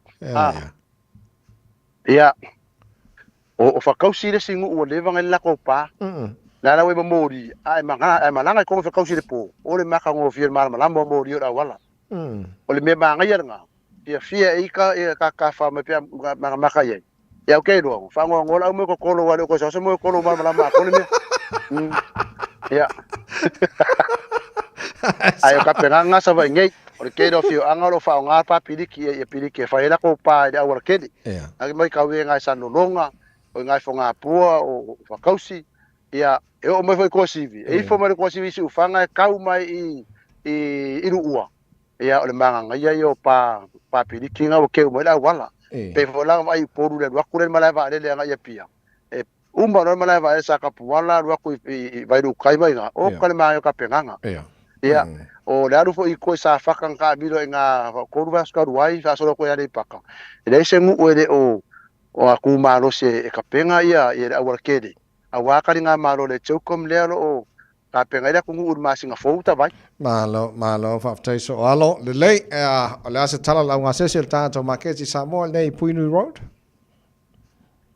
ole olo masangi la olo ngai se so ia vangai pe fola so lulu ngai le weekend le fa ka ko inga fo ile ole to na ibio lo sukala ia kasinga va nga lo wa mbia o ngai wa ko ka kaia si sa o mai ele fa pe ngo kengi di mo lai finesi mo nga ia rapidly ia ko ka penga ro fali ka mafkanga ia o me masangi ole fa papa ole supuesi ko koesi va ausi ia pankeke ia lai foi mo ka ko sia popo i ole fa lo mo pe o me upe o masangi ai ingala nga le tona ibio ia amaka so lulu ka lo sa o nga mawele ka ko makeke kai masangi le ka vai le valu ka le lua ai pe ke vai ko vai so fo esa wei funge so nge so fa lo makai vai da funge la makai ia yo po ri singo makwala ia okay o por makai le mo sala ia asa o la mo se me mata to maketi ni aso ma le weekend lai mo me makar kai mi ta vai ia o lo ka fai ko ngai ka ko ia pe fa o ki por fu kai o se me ka fa si ko ia ko fa ko mo container ia bunga la e afia uma ia la afia de kalo afia de uru afia de fa ia afia ka amu ia or kulanga lenga koia ala ina makar kai mingi tawai ka ko make malo fa tai so alo ia le leo la tato fai o le nei tai o le sa tara no ma fionga le konsula le sora nafi ia o le taulongolongo lava ma le tu ia tu le tunu alo fa tau tatu o lo mai Samoa ia e so san fo ile tama ai ngo Samoa ia o le nganga whawhetai na tātou atunu o lo whātaua ia o lo mai Samoa ka le ko foi whakala ula kongsula ia wa e pēla mo kākalango e so uma whāpenga whirkou ka longolongo ile aso male aso o le o lo e whakau inga mai Samoa o lo saonga mo Samoa ka mau aingo Samoa ngei ia e maise ia o ngai ka ko aingo lo whakarika nge waku e mea maka sauru kupe ia sauru kupe kala foi si mea maka e me kulanga nga e o whangia foi le kungur ka longo le kong sula ia wala lango lango i lo ka ku mai Samoa ngita vai sa le la bra kala ia ano so alo fa malo fa tai mo tata po klamele nei tai hao ia alo fatu ma ia manu fo ia le nei asa ma le ala ngatu fa ngon vai aso ia mangu fo la nga ku le weekend ka vai le purenga ma le ku le kio ia me so le fa fonga nga la ku lo ka po ia fa vai de aso ma le aso ia Marco team breakfast ya so fo la so fa leile maro la valo supo ya alo fa ku mai sa mountain alo tai la so alo so alo se tumo mal tanto po kala me walesimo so oitu sa mai sa maungar mo tere sala fai e no to fu tolo minuto lo toro tano le tu la eba tale bon tau ngo foi le po kala me maro le tai au ana vedi sa mos fali minuto lo amo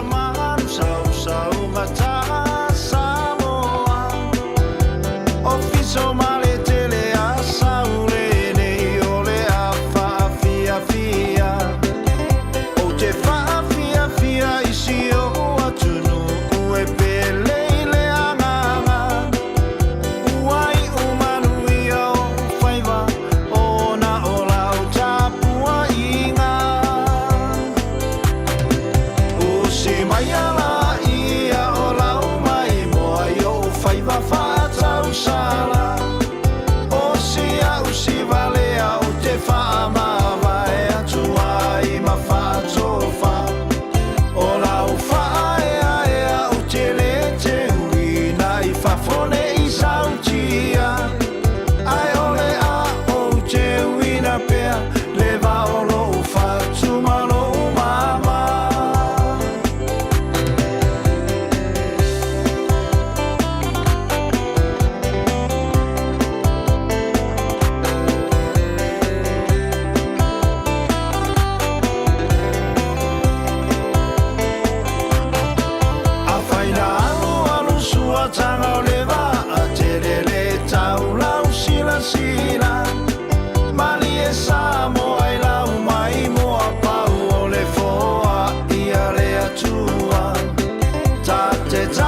Fale tawhaunga pai la te teru to whaasio no ui whawhi whianga rui te samas whali mai vitolu a mao na tāsau whatas mai le whianga li pule did you sell ka ko se I lam ka look forward mai le wahanga leanga topa apalaku ki whanga ngi veso whianga la pepe Malo le soifo manuia lau whianga lau pepe le nei tae au tēnā koe ia taltono lo manuia nei as wharaile lau whianga Ya, dia le lo fole tua wa tata wa dia mai fo ia nga dwen fai o le neva yaso fa filo yatu le do sa se lu le neta ya ta lo fa fo I pa angale na to pokalame ma lo le so fo manuia ma lo fo ile fa mal do singa dwen ia e wi la va lo lo wa ta fa ta yo le wa ia to fo I ta u mo mai sina ma sel ne ta ya wa fo nga dwen o fa ngai mal ne yaso ma lo fa ta tele te lo le vanga leo ki kiri le kiwa vaanga le malako Facebook malako YouTube oile la malor ka go se le ta ya fa mole mole yo wana vaanga ta wol ta to pukala mele ne ta ya ole a to lo wina fo do la to wa family ina ya ai fi fo ye fa ino a to yo lo fanga solo la vale tu atu ina wa ta to prices mai a ta to winners mai le vai so mo mua ya fa pena fo le avaya son tenei ya yechitina woman fa momolia tula na price at deposit ya isa my Christchurch se tem foi tu atula na video lungo le tato Facebook page ya eloi ya e ofo ya netina ma o le foi le neto tu or fata o top up mala foi nei a in mo o fi foi vanga le mo e taule vili mela vanga la iti wa vele ya ai vili netina na tama tu wa tamana se no nei ai ngai Samoa ya almesi fo mo wale di masala wa sitina e fsani fo I me fa la inga o tato se ile nei tao e lua tato entries mo New Zealand fa manuina mo Samoa e tato entry mo se leni asa fa nga ile tau tu al click X a fo se leni Samoa e numero fitu iva valuono luatasi fitu iva luono luatasi o lotea le ala manua mai Wellington I New Zealand le ua whamanueina le tātou lima se lau tāla le tātou entry lea le lima se lau lona lua o le tapap na whātau le whaloloa malafo I Vanuatu le manu malo I le te lima se lau le lima se lau lona tolu New Zealand le tapap na whātau whaloloa malafo le fitu lima tasi o tasi fitu lima fa tasi o tasi numero New Zealand na fa nga video le tato numero 0800 wale la foi no top up o do tasi valu tolu o tolu o si o valu tolu to o a o ya molia tu fa malo ya tato pa nga New Zealand le fa maniena ya mo ila to I Australia tato entry mo Australian family in or top up na fata mo follow law malafo le numero fitu lima ma o numero sa fa nga la fo le top up o fa tolu o fitu tasi o lima o fa tolu o val fitu tasi o lima foi le lima se lauta la Italia ya le fo to amata I se tato entries mo tato se do na fa va ya so le lo no wingo I lato malava la photo up nga fo le click excel la fo se len nga isa mo mo se no Pacific amata tu la balas for rail ne ya ta sfundul pola stofi la fo na el tato se va ya so asau ya mo da to lo na mi tato sim card ya fa malanga isa mo fai ona piki atu tātou ofisa I mangele, fai ona sosoni atu tātou ofisa whaamatala mea uma whaongai no tātou SIM-card. Ole tautua le tātou Pacific 40 ma tātou talo whawata, ole awala wawena fai ona sosoni lo ainge Samoa, no alatou whaatau, na isa ole tātou Pacific40.com, wa marselau tātou whaloloi upolu sa vaiki, no la foi lau talo whawata. Fai fatau o tu ainga, fai foi na tongel pilio vai na foi mal cash power. O nai vai na tau na tatu puka minita yao, la sunga da wa o vai, me se foi to fine antasa. Pane ngalo tai au di talonga tato au kilani Samoa ia o lo sponsor I ko tato tiki sao talonga umolo faya ya Rere Park a mata malisfulu lua le uli la ye for tato team at tiki sao ma click X pai foi ona sosonia tuai au nanga ese fa matala foi le fainga registration online a sua tu tai au ia au alom fana ia fai foi ona FCC lia au nanga ese lo tau atu tato tiki sao to Pacific 40 ma tato click X New Zealand nei ma pepe malo fa tai mole tato proclaim nei foi tai fo mo dia fai vanea so mo dia foi le fai ngor vayaso fast tai fo le fenga di pole digital ma tato se ile na nei foi tai fo ko to pa foi lo telefone digital io ma ko fo lo so fa con ka ko se ko fai foi las for ile le vaso pa dia tau tō mōre rere samas for demo tolu a mō olu a tasili maono tolu whawhan telefoni e whianga le pule pai nisi vaenga fia marama mati le maro le atunu me se tātou le la maranga I sa mō le lei ua le se kai maringi vai aso tāso e kau kui le mongo le atunu me ngai la ko wha maori fu le po a me la ko wha maori o la le anan me ai maori e sininga fifi e ui ua le wha mai a Barbara hangi o langa favorite nga ia o au lao le whalawa le whalawa mau. O le langa ta mai. E wunta ua mai e le whiunga ia pap. Wanga lo kuri ngor whalawa mau. Ia warka wanga whalawa mau. An kwa manga ia so. Le lei a le I taurunga le marua le tai au le nei fo I he vai yaso. Nan fam natu le tunu o le iwa talai le tano Samoa ia mo la to pa ufa to mo lo tamaiti te pena ma e tato ma tu te mo se la lima suma le iwa o ne hanga mori o ne hanga vai pori mo tu ma la fainga venga ia so sani le mo e te puni le lima na nei e le vanga le community free lunch Natasha Yeah. Ma ia foi le mo nei ainga le la wo a kun fa so longa sai o Avondale ma ko piko ngul vaso kangi a le la o la I vanga le wayu wa tato uma sa mo fa fo ma I vanga le wayu ku porque kohe a pena ia al tato give back free a community free lunch le la a fa il to pitino o mai le tasi il fai le audio le Sunday e fai la le View Road School I Waiuku e te enta mai o le numeras fulo no View Road o ngai adwa I le wala le kongu I le aonga fai le community free lunch ngā le aso sa nei Anaya ba ngai le mo nei ai ngala foi tau fa so so le sere ni le vai taimi ia le lei tasha malo do sul nei tai au ia wa ka urunga ka ko vai so ia fa malo fo I le sunga le awa o tawa ta I mal fai o le fai vai le nei fo I vai aso malo le tau tua Samoa fa tai tele la vai lau tau tapua inga mala o tau tatalo fa manuia mo I ma tau tau nei manuia tele lava to ingo le nei aso mai se fo I o le hanga I atu o le atu nu upele I le fai unga le vai aso tatou feilo ai sa so mo le lofa ma le hanga le lei o le atua kia pai tora le lei o la se matou whamtalanga o le tau tamali I whaafonga mai le tunu le nei tae mara nei vai aso a toa malu ve fale fina ngalo malu iel fai unga nei vai aso fifia mai tia fai la tus tia le aso mai fa wau tau tua riri Samoa mo oil ni as for Rayleigh ya kako koe pa o foi le aso pa o dia Lena Sei foi la va tu faz foi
Some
O te whaatalo whātu I lau whaafonga anga I le nei fo I tae au mālo le soifua manuia, usi mai il whaafonga o Tālala Radio Samoa.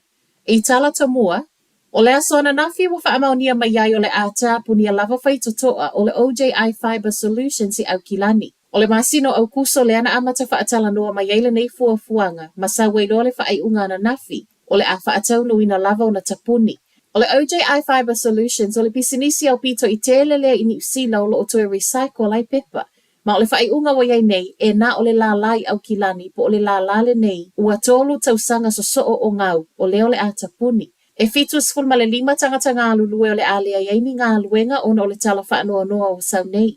Ma o le aso sfulma le valu o te se ma leo lo o ta ua I reporti e alo I ai. I lunga le upenga ta wha ilangi le OJI Fiber Solutions e le o sui ailana au aunanga I Niusila, ma o lea fo'i o le a awinatu I Malaysia ngā luenga nei e whai mai ai ai e le I toe fo'i mai pepa wa uma ona recycle I Niusila nei. O loo tau whailangona uma e tangata le whai ngata o le mau lunga o tului totongi ma le alu I lunga o raid sa pule ngā nuu. O le vai aso neina toe moli ma waile pule nu o Wellington e Tori whanau.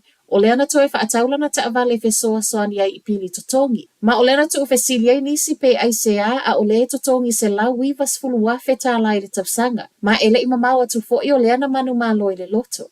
Talia le Money Talks e le na o le pule nuu. O le ua mai tawina le whaatupula ia o tangata totongi maululunga. O lo o toe sulu atu e mo o mia le fesoa soani ona o tūlanga tautupe. Mai le Money Talks pe tu so le 20% o tangata o lo o toe a ngai atu mo se fesoa soani. O I lātou nei e lunga atu o le taise lau tolu se fulu wafe ta la totongi le tausanga. Ta ua yo le to atele wa le o toe totongi ane inisiua ona ua le ngā whātia pe a umaneo na totongi fale, mai si pili. Whaamamonga le Stats NZ o lo o sa waile sawa o le alu I lunga o le tau o le soifuanga I Niusila. Le ana whaamawina le 5% I totono o le tausanga whaaiwina I le masino Uni o le tausanga nei. E sei le 10% na whaamawina I le masino o mati. Ai mai le Debt Fix o lo o ia whaaluaina le manatu o le Money Talks o lo o to atele tangata mawolulunga totongi o lo o pangatia ma mo o mia fo'i fesoa soani ona o le tau ngata o le soifuanga wa iai. Aua lunga le foi numero o tangata whaamaunia soli ngā tūlafono o le fasioti tangata I le vao le tausanga whaatoa umatu, sa wai le tausanga nei. Whaamaunga nei o soli ngā tūlafono I totono o Niusila le whaapea nālu I lunga I le fitu sfulma le fitu pasene. Le to atele o tangata whaamaunia soli tūlafono o le fasioti tangata I le vao Uni, lua felua tolu, mai Uni o le lua felua wha. Tu mai fo'i mata upo e moli ai fe usua inga le manuia. O le silia ma le fitu se 10% o mata upu. E a awhia ai whanau I lalo le 10 tausanga le mātutua. Sa wanga I totono a ingo le alava lo alu pe I lunga. Ma o whaamaunga I totono le periota o lo ta ua whaato ato e la asia le o le maua lunga talu mai le lua felua se fulu. Ai mata upu tau I fuala au whaasaina o le methamphetamine le alava e maua lunga I e pe ona whaamaunia le silia ma le 5% o tangata na molia. O le atoanga o nei whaamaumaunga o lo maua umai lunga le upenga ta wha ilangi ale matanga luenga o whaamisinonga. Tele le suavai maua Masterton ono o paipaliki ma e whaapea toi titi afa o le suavai maua lea mauai. Ele i mamau atu na whai mai ele pule ngā nu upe tusa o le tasi vai tolu o le suavai o lea maumau. Ai ele i o i paipa a ainga. Peitai, i so enga o toi loai ele sa o ia reporti. I meto tia fou wa i loai o le tusa ma le wha se 5% o le suavai maua. O lea e toi maumau. Ele o mawhaiono wha amaunia mai ele pule ngā nuu, po le meo lea lava e liki, pau o lea, o mita lea ua wha o ngā awa o mai ei wha amtalanga ele suavai o loo alu i tua i ainga. I le taimine o le tele o wha le Masterton o lea ua umono wha pipi i mita o le suavai, ma o le masina wha atu a umatu lea na a matafua ai. Whai mai ei ma le sui ele pule ngā nuu, o le a whai ngō fie o nei loa i ainga ua umono wha pipi i mita le liki, ma le leto e liki o le suavai. Matala muli, e vave o na saule tau mawhanawhana o le nei tau sanga. Reporti nei ele niwa ma uwhai mai ai e tā ua le lava sila fia ma tā pena i ai. O le reporti watu e sau nei e ese ma le reporti na sau mua ma ese ai le tau mawhanawhana e le o te le se suinga i le wa aima mao i timunga. O le reporti fo wa sau i tua o le ua whaasala lau le mtanga luenga o le si o manga i lunga o lana o penga tawha i langi. Ma le tala e au ngā lea e tā pena i ai i winga fe sui ya i o le tau o loo anga i mai. O Talafonala Radio Samoa, Manuela Neitai. Talofa, we're the Katinas, and you're listening to Radio Samoa on 1593.